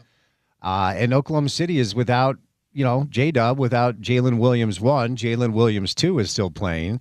Smitty, every time I sit down and watch them, and when I read this morning, last night was the first game all year that Shea didn't score 20 points. Yeah. And he scored 18. Shame on him. It's almost like it doesn't matter who it's Isaiah Joe, it's Cason Wallace, it's Jared McCain, it's Alex Caruso. They have this team that is like 11 or 12 deep, and everybody knows exactly what they're supposed to do. To your point, and you always make it, you never know what's going to happen with this stuff. They feel as sure of a bet as anything I've seen in quite some time. Well, with the great thing about the Thunder at the moment, the way they're currently constructed, with Sam Presti as their president general manager doing all this behind the scenes roster construction stuff, is that they've got the right guys. Now you need a couple of main guys who are actually skilled at the top of the ladder, and that's what they have, and obviously in SGA and Jalen Williams, who's out at the moment. But you've got a lot of complementary guys who buy into what their role is. They've got the right guys who have the right mentality to do what needs to be done to try and affect winning, and that's what that big drug is for all these players, Spence. If you feel like you're playing some role, whatever that is, into a team effort that is trying to win and being able to win at a highly successful rate, then that feeds on itself. So now everybody says, well, I don't need to get 15 or 18 shots in a game. If I'm playing a role and we're going to win the game, that's what I'm most concerned about. And that comes to not only the talent and what you have on the court in terms of its physical presence, but what you have from the mental part and guys who are willing to understand. That's part of that scouting, part of that roster construction aspect that sometimes doesn't get enough attention. You not only need guys who are talented and skilled, but you need guys who get it. They understand what you as a larger group are trying to do, and that's what Sam Presti and his group has been able to do over the last several years is get the right kind of guys in, and the guys who accept what their role is and how it affects the overall group in a positive way. And when you can get that, then you can get on some kind of a roll like they are now. I would think they'd be considered the favorite in any series they're going to play this spring. And, and then going forward, obviously the job is to try and keep it together as much as you can and keep these guys, have that same mindset. And it's very hard to do, Spence. It's hard to get it together, but once you get it together, it's even harder then to keep it together. That's what always the trick is in the NBA. That's why you see, Spence, over the last, 8, 9, 10 years since Golden State, you have a different champion every year. 7 and 7. 7 and 7, yep. Yeah, because everybody's got either wants more money or everybody wants a larger role or they don't like what the coach is doing with them or whatever it is, and it affects the roster, it affects the locker room, and that's why you see, different teams having their chance at it. Oklahoma City looks like they have a chance maybe to have something that's sustainable, for the next several years going forward. Wildly impressed. Every time I watch him, I'm like, this is a finely tuned machine. Let's move out east. So last night's game was a little bit back and forth. Cleveland's a frustrating watch for me, mostly because Harden drives me crazy. Third game in the playoffs, Harden's had more turnovers than field goals made. Jared Allen and Evan Mobley combined for 7 fouls and 7 field goals. Donovan had moments, ultimately down the stretch, Detroit outscored them 18-8 in the final 5 minutes and scored on 6 straight possessions. This isn't the most exciting series in the world to watch, but your thoughts on game one and, whether or not you think this will be an entertaining watch. Well, I think that, those guys are going to play hard. Those guys are going to play, they've got to get a mix going where everybody relies on each other, where they feel like they can go, they can rely on what the other guys are going to do to pick them up. When somebody's struggling a little bit, it's going to be interesting because the home court advantage thing, sometimes plays into it, but it's also how your guys are going to do down the stretch in a game, how they handle individual possessions. That's what's really going to be fascinating to me. I'm also looking and seeing where our local guy, in the Cavs series, Sam Merrill, is undergoing imaging on his left hamstring. Oh, is that why they only played him 7 minutes last night? Yeah. Oh, okay. And he hurt it in game one, and so that may be something that we have to keep an eye on as from a local perspective, but that's just even something like that can affect the series because there's a guy who plugs in a certain spot that you can usually rely on night in, night out in a certain way. And now if you don't have that, then someone else has to slide in. Now that's going to be the big unknown is how does whoever that is it Dean Wade or somebody else who fills in more minutes in that way and how they can help the overall group going forward. Those are all those subtle storylines, Spence, that sometimes gets lost in the shuffle when the bright lights are on. So one more series here gets going here in about an hour and 10 minutes. Let's talk Sixers-Knicks real quick. And, you referenced earlier the Embiid health stuff. And when Joel Embiid is healthy and when he is right, he is a handful. And he's a lot to deal with. Watching game one, he just didn't look like he could move. And Karl Anthony Towns ran circles around him. Yeah. So he's sitting tonight and sometimes, Bill Simmons calls it the Patrick Ewing theory. When the best player is hurt, some other players kind of step up and you never know what's going to happen. New York feels like they're on a bit of a roll. 3 straight wins of 25 points or more in the playoffs. That's never happened before. But it is the Garden. Should be an electric atmosphere. What do you make of Sixers-Knicks? Well, let me tell you, Jalen Brunson is not only the real deal, which we've known the last few years, but he is on a roll, and he is playing hard. When you have Jalen Brunson playing that well, and when you have Josh Hart, his running mate from Villanova, playing the way he plays and checking all the boxes and all the different ways across the stat sheet. Those guys are really the guys that make that engine run. Now, when Karl Towns has some leeway, if he can get loose a little bit on the perimeter, that helps them because now that takes some of the weight off of them. But Spence, I know you'd like to hear this one. I'm just looking up for the preview for the Knicks Sixers tonight. Madison Square Garden starts in a little over an hour. You can now, at the moment, you can go on Vivid Seats, Spence, and get a ticket as low as $332. That's the lowest seat, huh? That's the lowest. That's the lowest. It's all the way up top. I mean, let me tell you, this. You're a Knicks fan. I get it. Your dad did all those things, Scotty, and look, I get so over the Knicks PR machine of all this publicity of all the stuff they do. And I mean, when they got down 2-1 to Atlanta, the whole world was falling apart. Yep. And everybody was jumping off that boat. Now we're going to the finals, baby. Out to sea. Porter, play the Go New York, Go music for Smitty because he's being a hater at this point. Now we're going to the championship, dog. There you go. That's right. Yeah. You win a couple of games like they won in Atlanta, yeah. And all of a sudden everybody's back on the boat. Well, I never jumped off. I never jumped off the boat. What happened? I never jumped off the boat.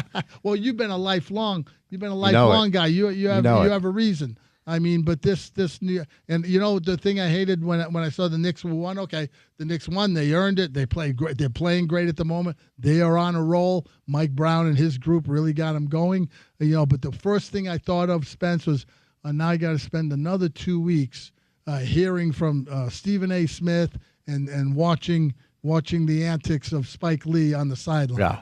I said, those things just get old real fast. To me, we don't claim Stephen A. Okay, see, Porter, what's happening here is Smitty is a Northern Connecticut guy, therefore a Boston sports fan, and so he's hating on everything New York. Just so you know, I can hear it. Yeah, it's in his voice.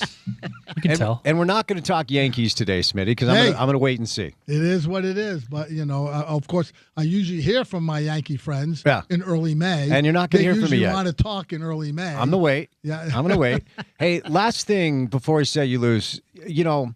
A lot of sports fans my age, a lot of baseball fans my age, love the Atlanta Braves or the Chicago Cubs. That's exactly right. Okay, we love Dale Murphy in my house, so we really love those early '80 Braves teams. I love the Sean Dunston, Ryan Sandberg. I became a Cubs fan. Yeah. And the reason, if you're a sports fan, a baseball fan my age, if you didn't grow up next to a baseball team, the reason you're probably a Cubs fan or a Braves fan is Ted Turner. Yep. And his brilliance. And he actually is like an underrated sports figure. And he passed away at the age of 87. I wonder what your thoughts are on his passing. Well, Ted Turner was got to start in billboard advertising and built it up into this megalopolis. He's the guy who in essence invented CNN in the late 70s when people were wondering, what do you mean you're going to start a channel that's only news 24 hours a day? Yeah. Who's going to watch that? Like, the news came on at 6 o'clock and at 10 o'clock, and you watch it for half an hour, and then you went to the Tonight Show or you went to whatever, and you moved on. We're not watching news 24 hours a day.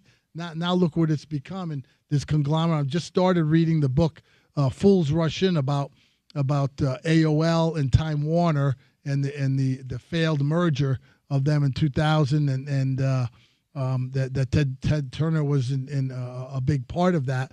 But losing him is a big loss. I remember you're talking about the Cubs and the Braves, Spence, because they both were on cable channels. Correct. That were broadcast across the country. We could watch in them. The quote early days when you couldn't see anybody else. So the Cubs were on WGN in Chicago. The Braves were on WTBS in Atlanta, and you got them on your local cable.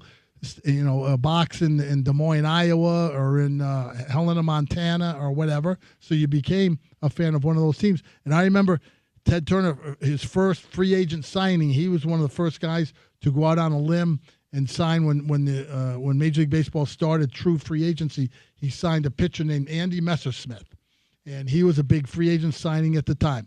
And one of Ted Turner's gigs with him was, hey, I'm going to give you a lot of money, okay? You're going to be my new starting pitcher, the main guy, but for the first couple of weeks to promote the team, when you go out on the field and you're on the mound, instead of having your uniform on the back of your uniform that says your name, Messersmith, and number 38 or whatever his usual number was, Ted Turner had him wear a jersey that said Channel instead of his name, and then he wore 17 because WTBS in the Atlanta area was on Channel 17. Right. So Messersmith is on the mound pitching, and on the back of his uniform, instead of his name and usual number, it said Channel 17. And I reminded everybody that's what you had to turn to watch the Braves games. But what a pioneer in the media industry, Ted Turner, and a sad loss for everybody, and not only that area, but also in sports as well. All right, Smitty, you got a trivia question? We sure do. Okay, here's the deal. It's the ESPN Festival of Tees, powered by the Utah Golf Association. Each day on ESPN 700, we're giving away rounds of golf to the best courses in the state. Listen to the Sean O'Connell Show from 11 to 2, and listen to me from 2 to 6 for your chance to win each day from ESPN 700. Details can be found on ESPN700.com. We are sending you to my home course. So if you see me, I want a high five. We're going to Bonneville, okay? So here's the question, Smitty. Go ahead. The question is this, Spence. Everybody knows some of the great golfers in the game, right? One of the acknowledged greatest golfers in history, Jack Nicklaus, won 18 majors, right? That was the mark that Tiger Woods was always chasing in his career and never quite got to it, finished with 14. Okay, Jack Nicklaus won 18 majors. The question is this. How many majors did Jack Nicklaus finish second? You hit me with this a few weeks ago, and I was blown away. Yeah. Okay, so find out that answer. How many majors did Jack Nicklaus finish second in? Text in the answer right now to 877-353-0700, and we'll send you to Bonneville, which, by the way, is a very valuable round these days because the rates have gone up. I don't know if you've noticed. 877-353-0700, 877-353-0700. Smitty, good to see you, my friend. Spence, my man, thank you. All right, 2 hours down, 2 hours to go. Tim McMahon and Kevin Reynolds. That's your 4 o'clock hour. Keep it here on ESPN 700.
Got a couple of playoff games tonight. Get you ready for those. Sixers, Knicks, T-Wolves, Spurs. Of course, last night saw the Thunder take care of the Lakers. The Pistons pull away from the Cavs. Our next guest, you know him, you love him, covers the NBA for ESPN. Tim McMahon on a Wednesday afternoon. Tim, how are you, sir? Howdy, partner. How you doing? I'm well. So some interesting stuff from you today that the Dallas Mavericks have now hired Masai Ujiri, but Jason Kidd was at one point looking to maybe become president of basketball ops. So kind of unpack this for us. How did this all go down? Yeah, and look, the J Kidd thing, it's not like this is a surprise to him that he's not getting the job. Like, he's known for months. He would have preferred to move upstairs and become president of basketball operations. He had a plan in place, but that was something that wasn't seriously considered. And, again, this is not like a new development for him. He's been well aware that he was going to not get moved upstairs and continue as the coach. Now, the continue as the coach thing is, I believe, what's going to happen, but Masai Ujiri was asked straight up if Jason Kidd was definitively going to be the Mavericks head coach next year, and he didn't answer affirmatively. He didn't give a no. He basically said he looks forward to talking to him and hearing his ideas. Now, Masai, in total fairness, pointed to his track record, which is that, he's taken over two front offices. In neither case did he immediately move on from the front coach. He kept George Karl in Denver. He kept Dwayne Casey in Toronto, both of those for multiple years. But at this point, it's just a situation that I will be monitoring moving forward. Yeah, I think it's totally fair. I mean, when, I think it was Reinsdorf who gave the press conference that whoever took over basketball ops was going to have to believe in my head coach, and Billy Donovan's not coaching the NBA anymore. If you hire a new president of basketball ops or GM or whatever title you give them, oftentimes they're going to want to put their own new furniture in the new house. Well, and again, Masai's track record has been that he has kept the coach that's been in place. But what is crystal clear, no questions about it, is that Masai Ujiri is the one who has the power. He is the boss. Jason Kidd continues to coach the Dallas Mavericks, will be working for Masai, not the other way around. And, there are cases where the coach has more power than the lead executive. This will not be one of those. What's your understanding of Cooper Flagg and his relationship with Jason Kidd and whether or not he likes his head coach? Oftentimes it comes down to the star player. Everything I know is that Cooper does like Kidd. He respects Kidd, that is a good, productive relationship. Look, obviously this was a very difficult year in a lot of respects for Cooper, despite the fact that he won Rookie of the Year. I mean, it's a guy who I think he lost like 4 or 5 games his entire high school and college career. He did that in the first couple of weeks in Dallas, more than that. But like J Kidd's plan to put the ball in his hands often and early did pay dividends. J Kidd's obviously put a lot of faith in Cooper Flagg, really empowered him.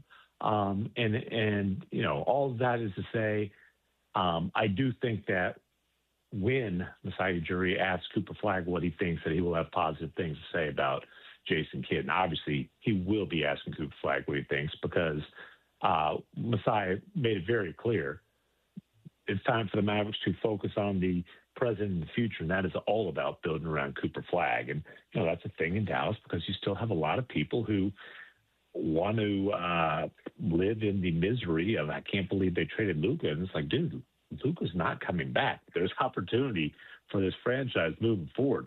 Time to focus on that. Yeah, no, absolutely. Dennis Lindsey at one point was linked to that job. It is where he is from. Was this just as simple as maybe Dennis was thought to be Mark Cuban's guy? Yes.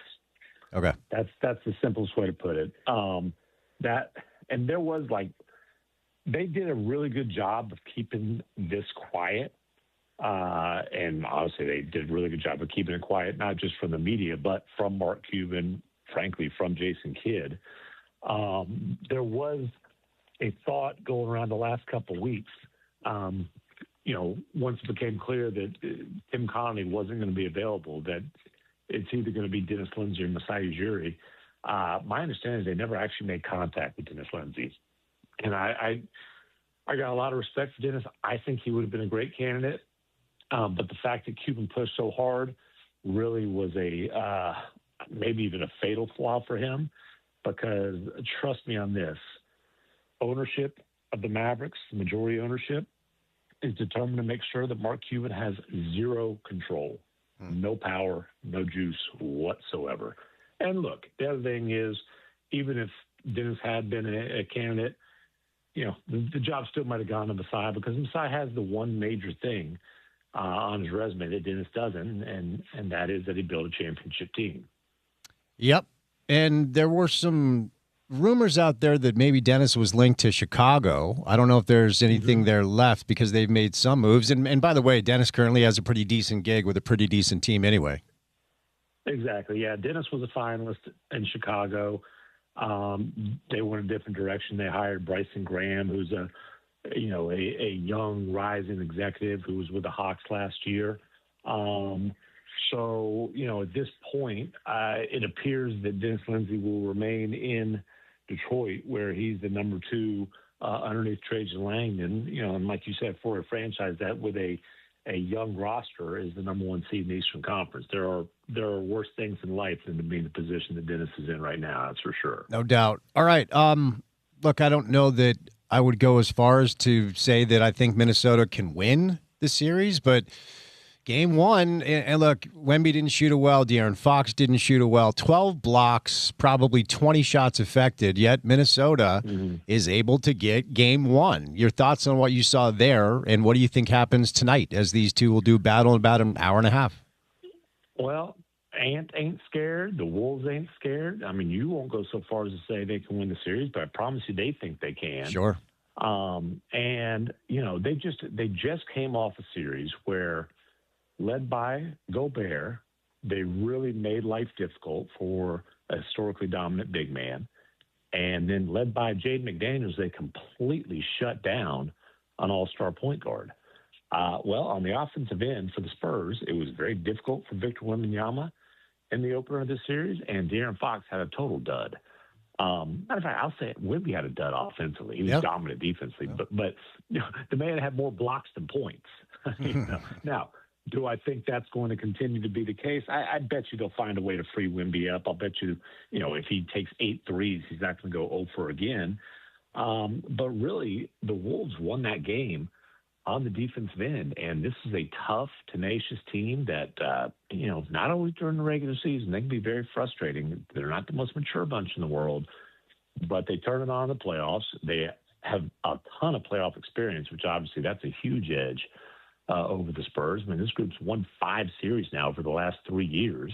Coming into this series, the Spurs have played 5 playoff games over that span. Obviously, all last round against Portland. And, man, Chris Finch and his staff can coach. So, and I'm not saying Miss Johnson and his staff can't. They absolutely can. Matter of fact, his lead assistant, Sean Sweeney, is going to, again, be a real candidate for some of these head coaching jobs.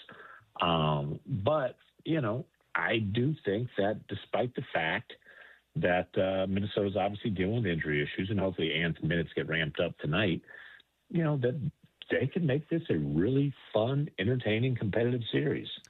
Tell you what, Mike Conley gave him some good minutes, Tim. 24 minutes, 12 points, 6 assists, hit a massive dagger 3. It was good to see Mike get some run. Yeah, and that 3 came right after a Wemby block. That's the thing. When Wemby blocks a shot, they don't hang their head, right? They keep playing. And that led to they got the loose ball. They kicked up to Conley, huge corner 3. And look, man, everybody who's ever met Mike Conley loves seeing this guy have success, especially at this age, right? He's 38 years old. I don't know if this might be it for him. I don't know.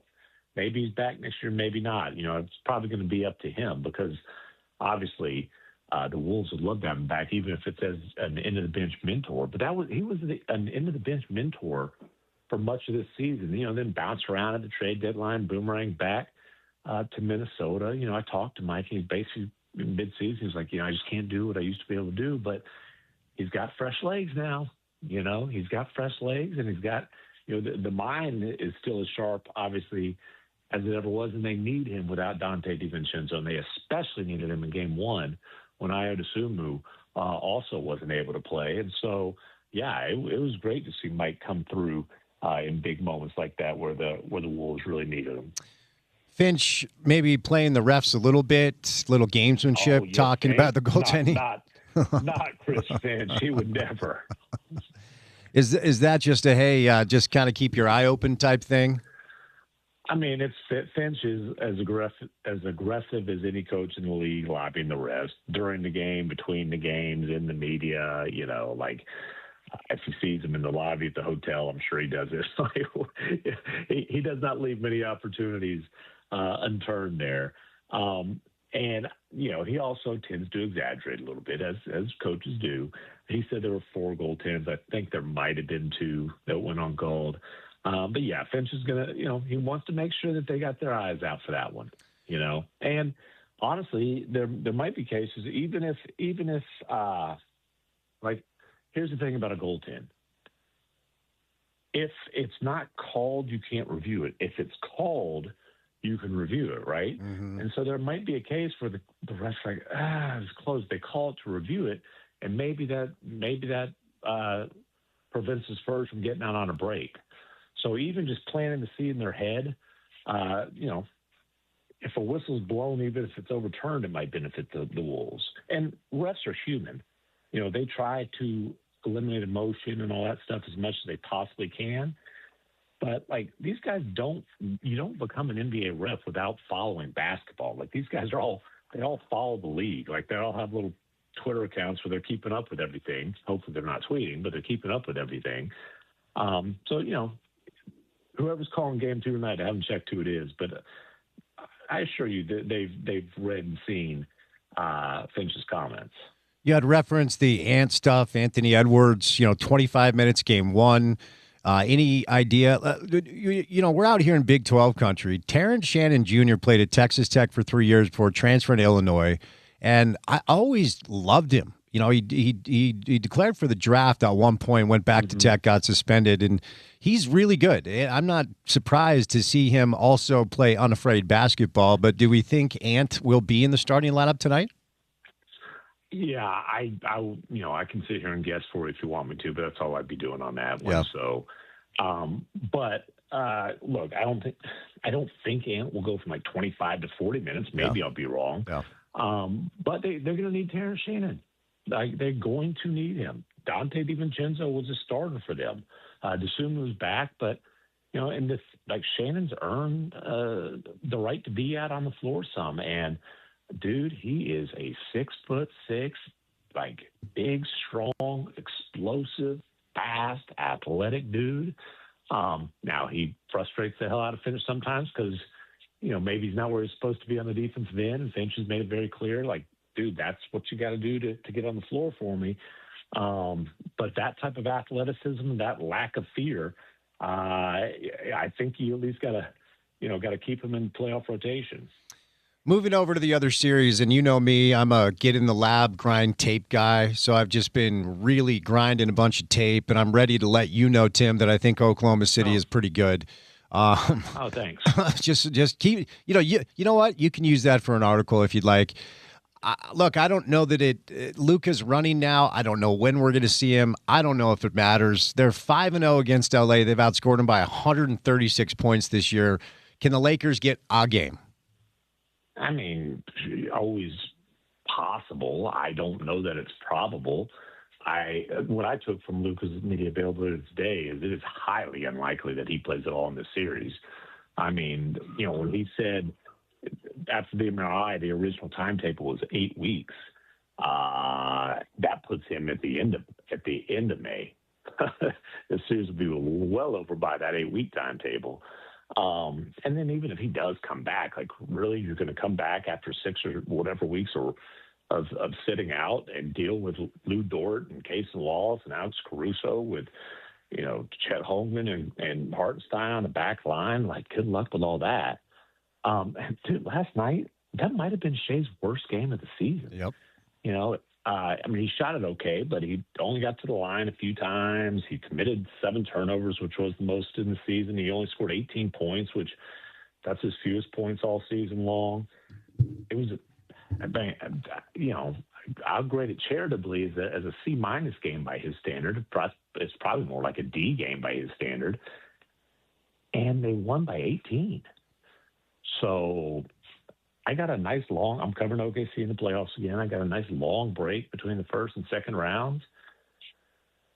I think I'm going to get a little bit of time sleeping in my own bed and, cuddling up my wife between series. So I certainly appreciate the Thunder for allowing such amorous activities. Good for you, pal. Happy for you there. Can anyone make them uncomfortable? I mean, look, we know anything could happen, injuries, all that stuff. Who?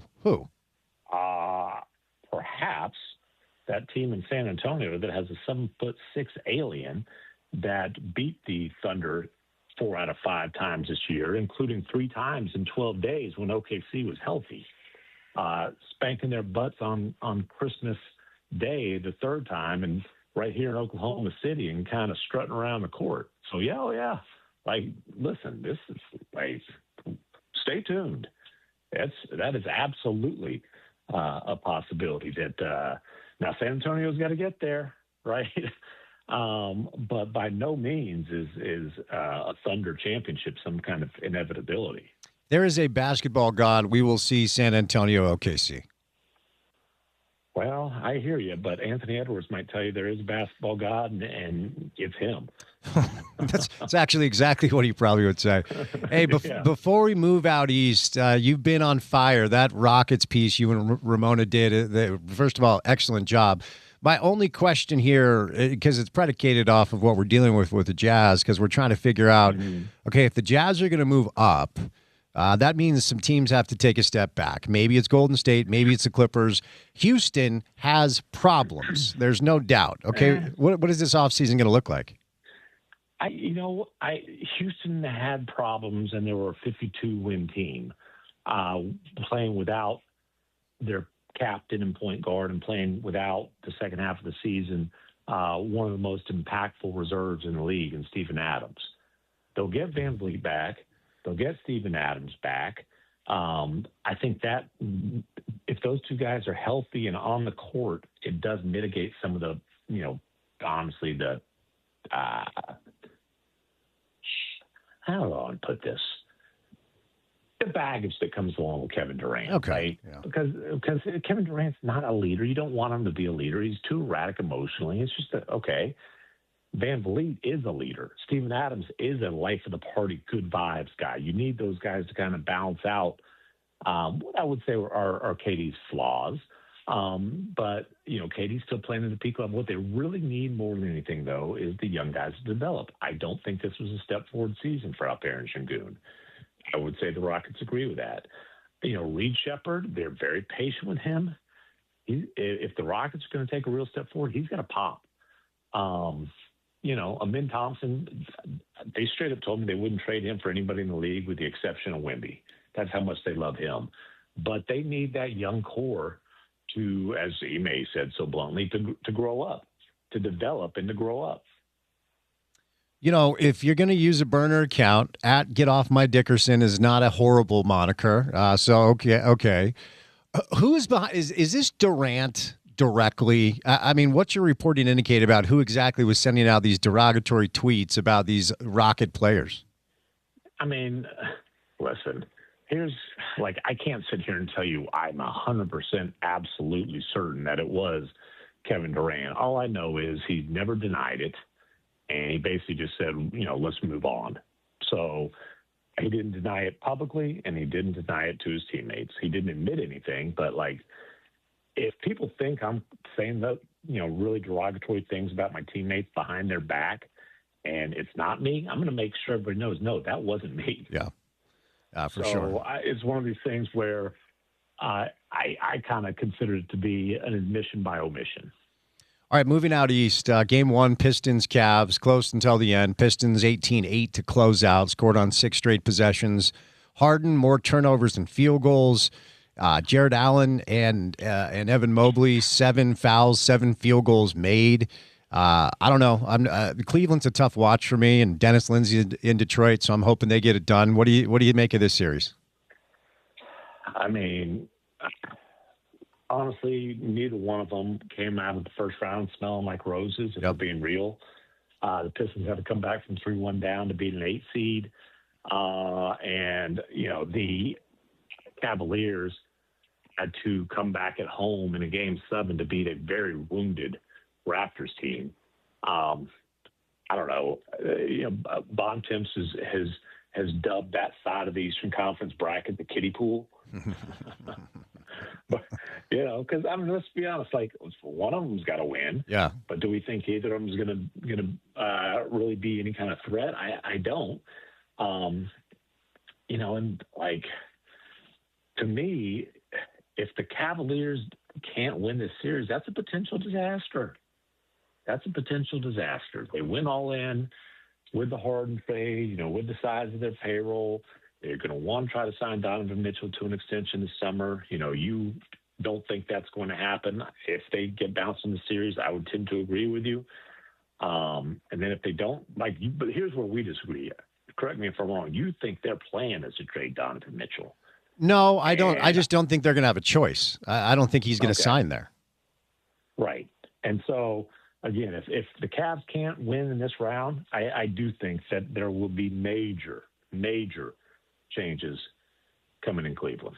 And most of their draft capital is in the back pocket of Danny Ainge. It's a tough spot. Well, then I guess you're probably sitting there hoping that they can't win this round. They got to blow things up then. Well, I'd like to talk about a team every day that's winning basketball, so that would be nice. But before I set you loose, just give me, are the Knicks going to just fall backwards into the finals? Embiid is out tonight once again. God, I know, right? And the Knicks are playing well. They are, yeah. Let's acknowledge that. Like, they let Game 2 get away from them, blew a lead there, lost by 1. On the last round, lost by 1, lost the next game by 1, and since then they just have been absolutely dominant. You can't get through a whole playoffs without Embiid having some major misfortune. This one started with it, then he comes back, and it's like, okay, maybe I came back from an appendectomy and helped him come back from 3-1. Maybe this is finally the year he has good fortune in playoffs. No, he's out Game 2. I don't know. The one thing I will say, you said, are they just going to stumble into the finals?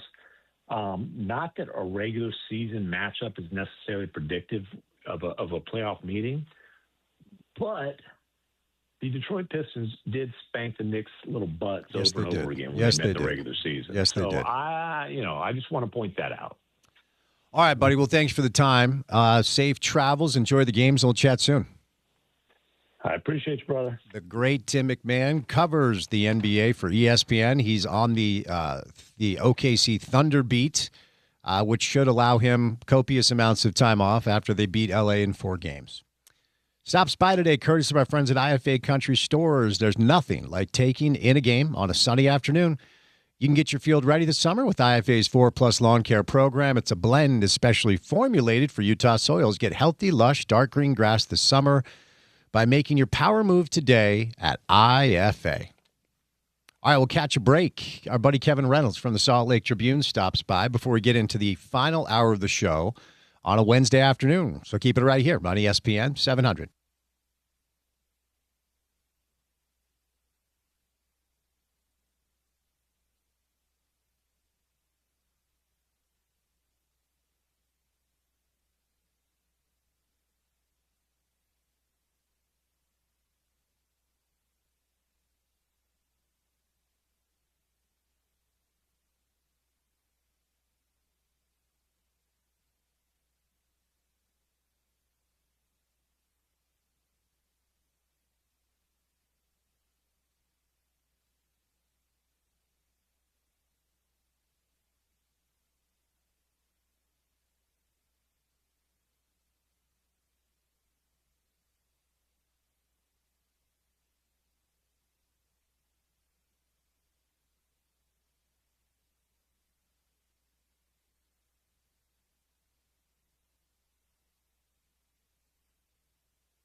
My lower back hurts, so I have a new pose as far as how I'm going to do all the shows from here on out. You see what I'm doing in here?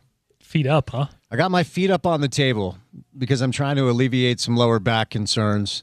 So if you're watching on YouTube and if you don't think I'm taking my job seriously, I am. My lower back just hurts. Lifting too much? Yeah, that or I'm just old. Lifting, a little bit of both. A lot of golf swings. Golf. And you look, not to get too deep in the weeds, but you know what my approach is at the gym. Just throwing around heavy weight. I'm moving weight, dude. I mean, we're not there to have a good time. We're there to move some weight. I can tell you've been lifting. I appreciate that. And supplementing testosterone. Yes, shout out Game Day Men's Health. Shout out Kevin Reynolds on a Wednesday from the Salt Lake Tribune. Hello, young man. How are you? I'm good. I'm a little worried about your golf game now, but I'm good. Well, this is just me making an excuse so the next time we play, if I don't play well, I can blame it on my back. Okay. I mean, it has to expire after a couple of weeks, it's physical therapy. Well, but yeah. Well, here's the other thing. I just got new clubs. I'm still getting used to them. So I've got excuses for days, kid. I'll tell you what. Okay. Yeah. You got some built-in ones. Okay. Have you been playing? Yeah. Played last week, mostly at Rose, but yeah. Wait. Are you playing with Aaron? No, I haven't played with Aaron this year. Have you? No, because he keeps dodging. I don't know what his deal is. Has he given it up? I don't know. I feel like ever since I've known about his golf game, it's been he's kind of doing it, kind of not doing it, scaling it back. I'm not really sure what's going on. I think JP is straight retired. I don't think we're ever going to see him on the course again. Yeah. I think that's what he said last time me and you were talking to him, is that he's giving it up. It's over. Wait, have you been playing with B. Larson? No, I haven't played with Andy. Who are you playing with? I got some friends. I got some friends that play golf. So, yeah. How dare you make other friends when you're supposed to be part of our groups? I would love to be part of the group. Okay. Just invite me out. Right. I'm there every time you ask me. That's true. That's true. Yeah. All right. Next time you're in. What are you working on right now? You don't tweet anymore. I don't blame you. I don't either. But what are you working on right now? Yeah, we did some hockey stuff. Did a story about the jersey situation over there of I don't know. It's honestly, a lot of the hockey questions for me are just answering my own questions because I don't understand hockey or haven't really been into it. So did a story about kind of the background of why everybody you go to these games, everybody's wearing a jersey for $300, which didn't make a ton of sense to me. And you go to a Jazz game and not nearly to that level. But on a more serious note, turning to the draft lottery, getting ready for that this weekend and working on that stuff. But yeah, not just hockey, and then we'll do a little BYU too, getting ready for that season.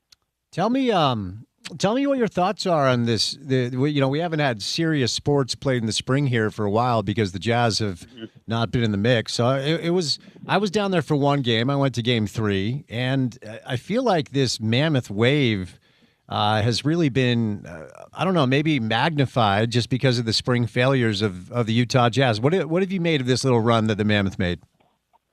Yeah, I kind of agree with you. I think listen, I was not really here for the good days of the Jazz. For the last 4 years, they have not been very good and not being a contender. So for me, this is really the first time I've seen Salt Lake actually care about something in the month of May or late April at this point. So, I thought it was cool. I thought the, part of it, I think, is two different sports being at the Delta Center for Jazz games and hockey games. It's a different atmosphere, but, playoff hockey game, I was at 2 of them. It's a very different vibe than it is for game 82, game 80 of a Jazz season that is going nowhere quickly. And I think everybody knows it. So, in that sense, I thought it was interesting. From a hockey perspective, I still really have no clue what's going on in terms of the actual sport. But, speaking from the atmosphere, very different vibes. I really appreciate that admission. There are too many people in our business that listen to a podcast and regurgitate a line and pretend like they're experts, or have never watched a game and want to talk about the blue line and offsides and icing. So good self-awareness by you, Kev. Yeah, listen, I'm learning it just as much as everybody else. I'm texting Aaron of is this normal? Is this something that is typically happening? Because he watches a sneaky amount of hockey, I feel like. So, he might actually know what he's talking about, where I do not. I do not know.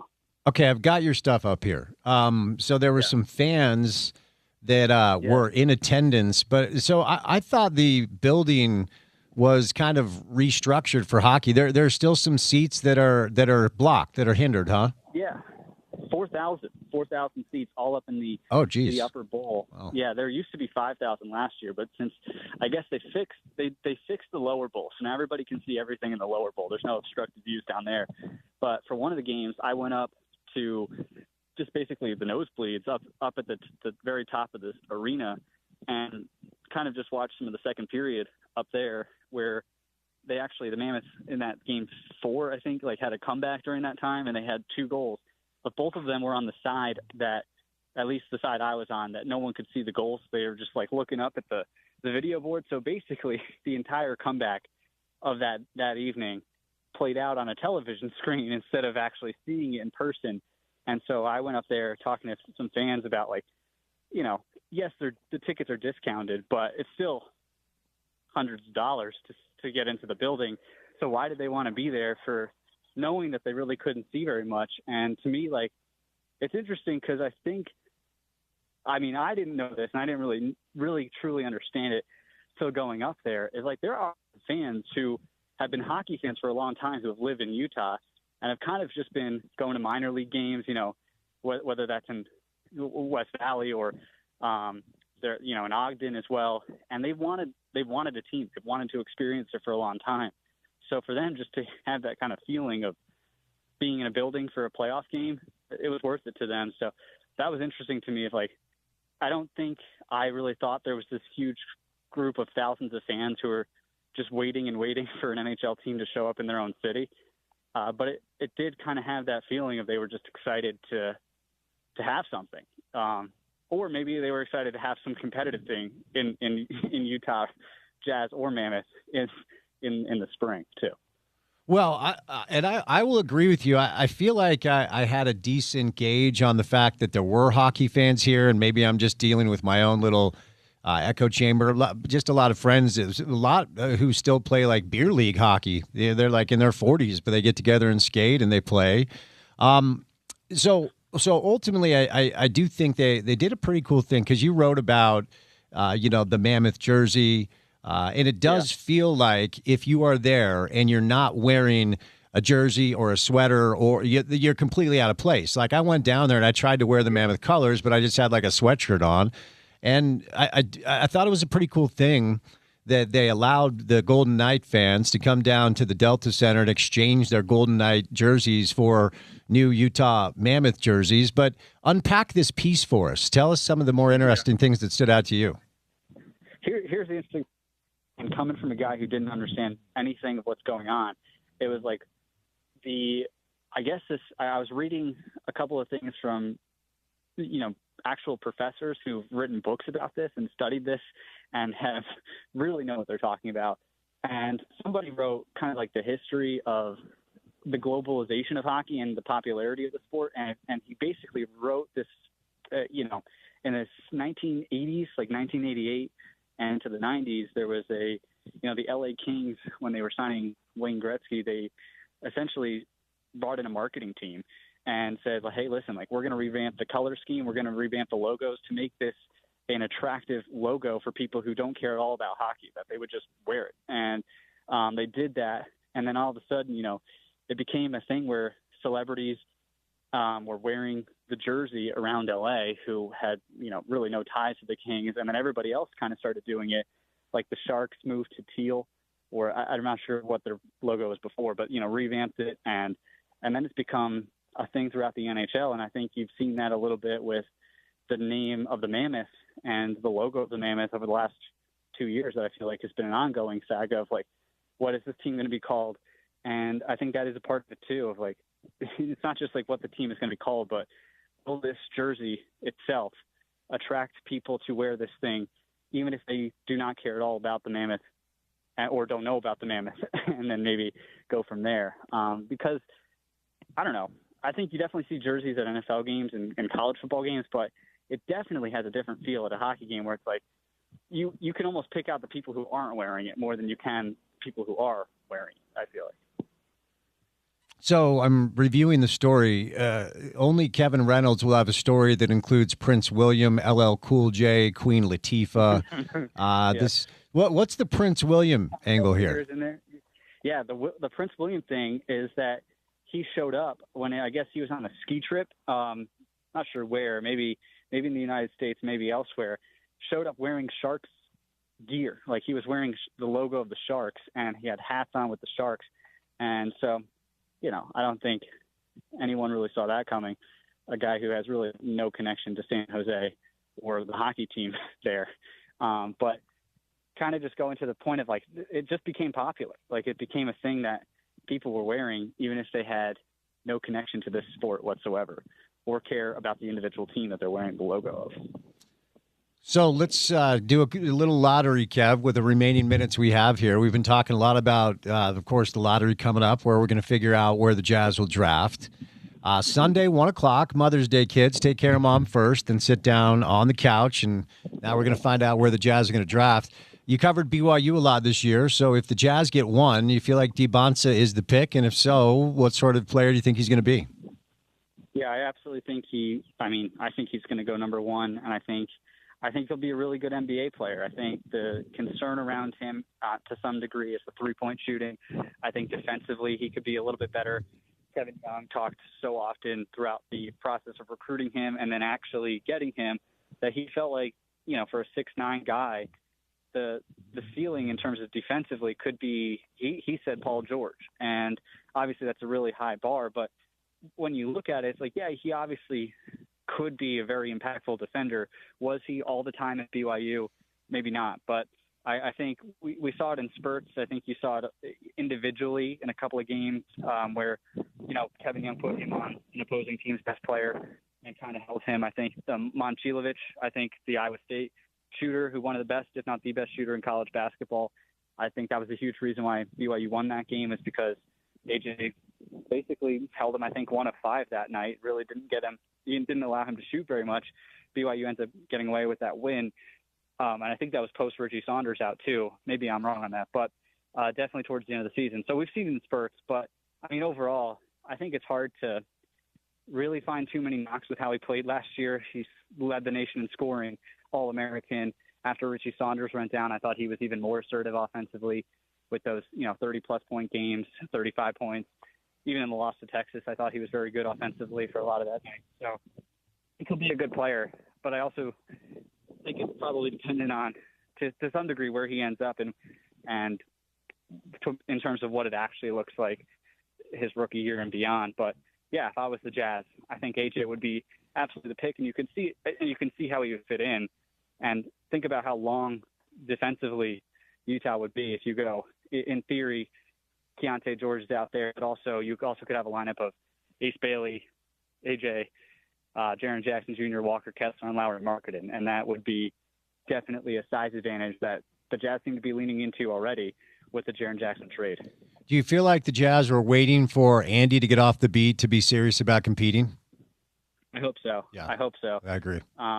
Yeah, and I'll let him know about that. Yeah, but no, he's seen good teams. He's covered playoff teams. Well, is the shift? Is it going well? Is our guy? Does he have some free time? Is he actually dating somebody? How's the shift gone over the trip? I don't know. He seems good. He seems in good spirits. He's writing his stories. Okay. I think it's a better question for him, but he seems fine. Hey, before I set you loose, you recently did a piece on BYU. The Big 12 odds came out today. Texas Tech is your favorite. Utah is actually 2. BYU is 3. I found that interesting. I feel like there's more knowns on BYU than there is on Utah, but the guys in Vegas know what they're doing. So what are some of the things you uncovered with your latest piece on BYU football? Yeah, for me, just reaction to those odds, I think Texas Tech, I don't really know what they're going to be at this point if Sorsby's not available to play. Will Hammond obviously had quite a day against Utah, and we were all there for that game. So I don't think it's impossible. A Salt Lake kid, too, like a Utah guy. So it's not impossible that he comes in, steps up. But with the ACL injury that he's coming off of and the gambling scandal with Sorsby, I still think Texas Tech is probably the most talented team in the Big 12. And they did they did it last year without having an all-world quarterback, but I think obviously until they ran into Oregon. But, I would still lean Texas Tech as probably the favorite. But I kind of agree with you. Like BYU has a lot more known. They have a returning quarterback who is going through a entire offseason now with Bear Bachmeier. And to me, like, yes, Devin Dampier returns, but I think you probably, if you're Utah, to unseat BYU, you probably need a better version of Devin Dampier and to actually see what the passing attack looks like post Jason Beck. And to be honest, like, I just feel like every year we've seen Utah's receiving core, it's always like, it'll be better, it'll improve. And I think on paper, probably they're more talented, this receiving core, but I think we need to see it. And so that's why I lean to BYU at the moment, just because of what you said. I think we know what they're going to look like. Obviously, post Jay Hill, the question marks on the defensive side, I think, are significant, but the players are largely the same. So, for that reason, I think I'd go with BYU as second in the Big 12 right now. But you never know. You never know. Kev, good stuff, man. Appreciate you hopping on. Let's get out and play soon, okay? Absolutely. Thanks, man. Kevin Reynolds, Salt Lake Tribune. He has taken over for Andy Larson as the beat writer for the Utah Jazz, but doing some hockey stuff, some college football stuff as well. Go to sltrib.com and make sure to support local journalism. We'll catch a break.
Little college football to take you out for the show on I should just say, exit the show. Nobody wants to take you out. We need you alive to listen to the program. The American Football College Association Board of Trustees are expected to release the decision to support a 24-team playoff and the elimination of league championship games. Okay, this is Ross Dellinger, a guy from Yahoo Sports, friend of the show. The most discussed 24-team CFP model includes an at-large bracket determined by CFP rankings, an automatic berth for the group of 6 leagues, and a first-round campus game for seeds 9 through 24. This is a little bit more in lockstep with FCS, which, as we've talked about for years, Porter, seems to be the most logical, simple, and effective solution to all of the conversations around what should this model look like. Yeah, and I like the FCS model. I don't like eliminating conference title games. I think those should be essentially a play-in, or just consider it an extra game of that said playoff, right? Now, while that is being said, there's just no way to ignore what's gone on with conferences over the last few years, right? There's always been changing realities when it comes to conferences around college football and college sports in general, right? We go back to the Big East and the WAC and all of the above, but the rate that the conferences have changed over the last few years is really unsustainable. So I don't know, man. That part of it to me is a little ugly, right? I would rather take away week 0 or an FCS matchup with a Division I team in week 2 than I would a conference title game. I still think that means something, and I think it very well, like in the basketball side, could punch your ticket to the 2014 playoff. But I don't make the rules. So I just complain about them. Indeed. So conference championship games eliminated. The season would start, the playoff would start immediately after the regular season. Your top 8 seeds would get a bye. And so there's that. And of course, just to remind you, what we talk about on this show all the time, the Big Ten and the SEC are the 2 conferences that simply just need to agree to what this is going to look like. So the 10 FBS conference commissioners and, of course, Notre Dame's AD, members of the CFP Governance Committee, met 2 weeks ago for their latest debate over the next iteration of what is now a 12-team model. At the center of those discussions is a 16-team or a 24-team model. The SEC supports 16. The Big Ten supports 24. The 2 conferences must agree for any format to be adopted, if you need any further proof. All right, some fun NBA playoff basketball tonight. So we got Philly, New York going on right now. Minnesota, San Antonio going on a little bit later. No Embiid for Philly. Stanley Cup going on as well. Porter, what's coming up on a Thursday edition of this radio show? Thursday edition of The Drive, we will recap the night in the NBA playoffs, our NBA Daily Assist with Dave McMenamin, maybe a more local angle with our friend Sarah Todd. Bill Riley stops by, maybe chat about what we just discussed shortly there with him. And then, of course, ahead of another weekend matchup, Pablo Mastroeni on RSL. There you go. So we'll have a busy Thursday show. We'll say goodnight for today. Special thank you to Tony Jones, Richard Smith, Tim McMahon, and Kevin Reynolds for any of the sound you missed from the show. Go to the website. It's ESPN700sports.com. Make sure to download our mobile app and take us on the go. That app is available in the App Store and the Google Play Store for free. And then for what we do in our space every afternoon for 4 hours, check out the podcast page. 2 podcasts for you. One was released this morning. It's called Reality Check with Spence Checketts, Episode 6 with the legend Gordy Chiesa. And then this show is called The Drive with Spence Checketts. Both are available wherever you get your pods. Subscribe to them, rate them, review them, say nice things in the comments. Give us all the stars. It helps. For Porter, I'm Spence saying goodnight. Have a great Wednesday evening. We'll talk to you on a Thursday edition of The Drive. And as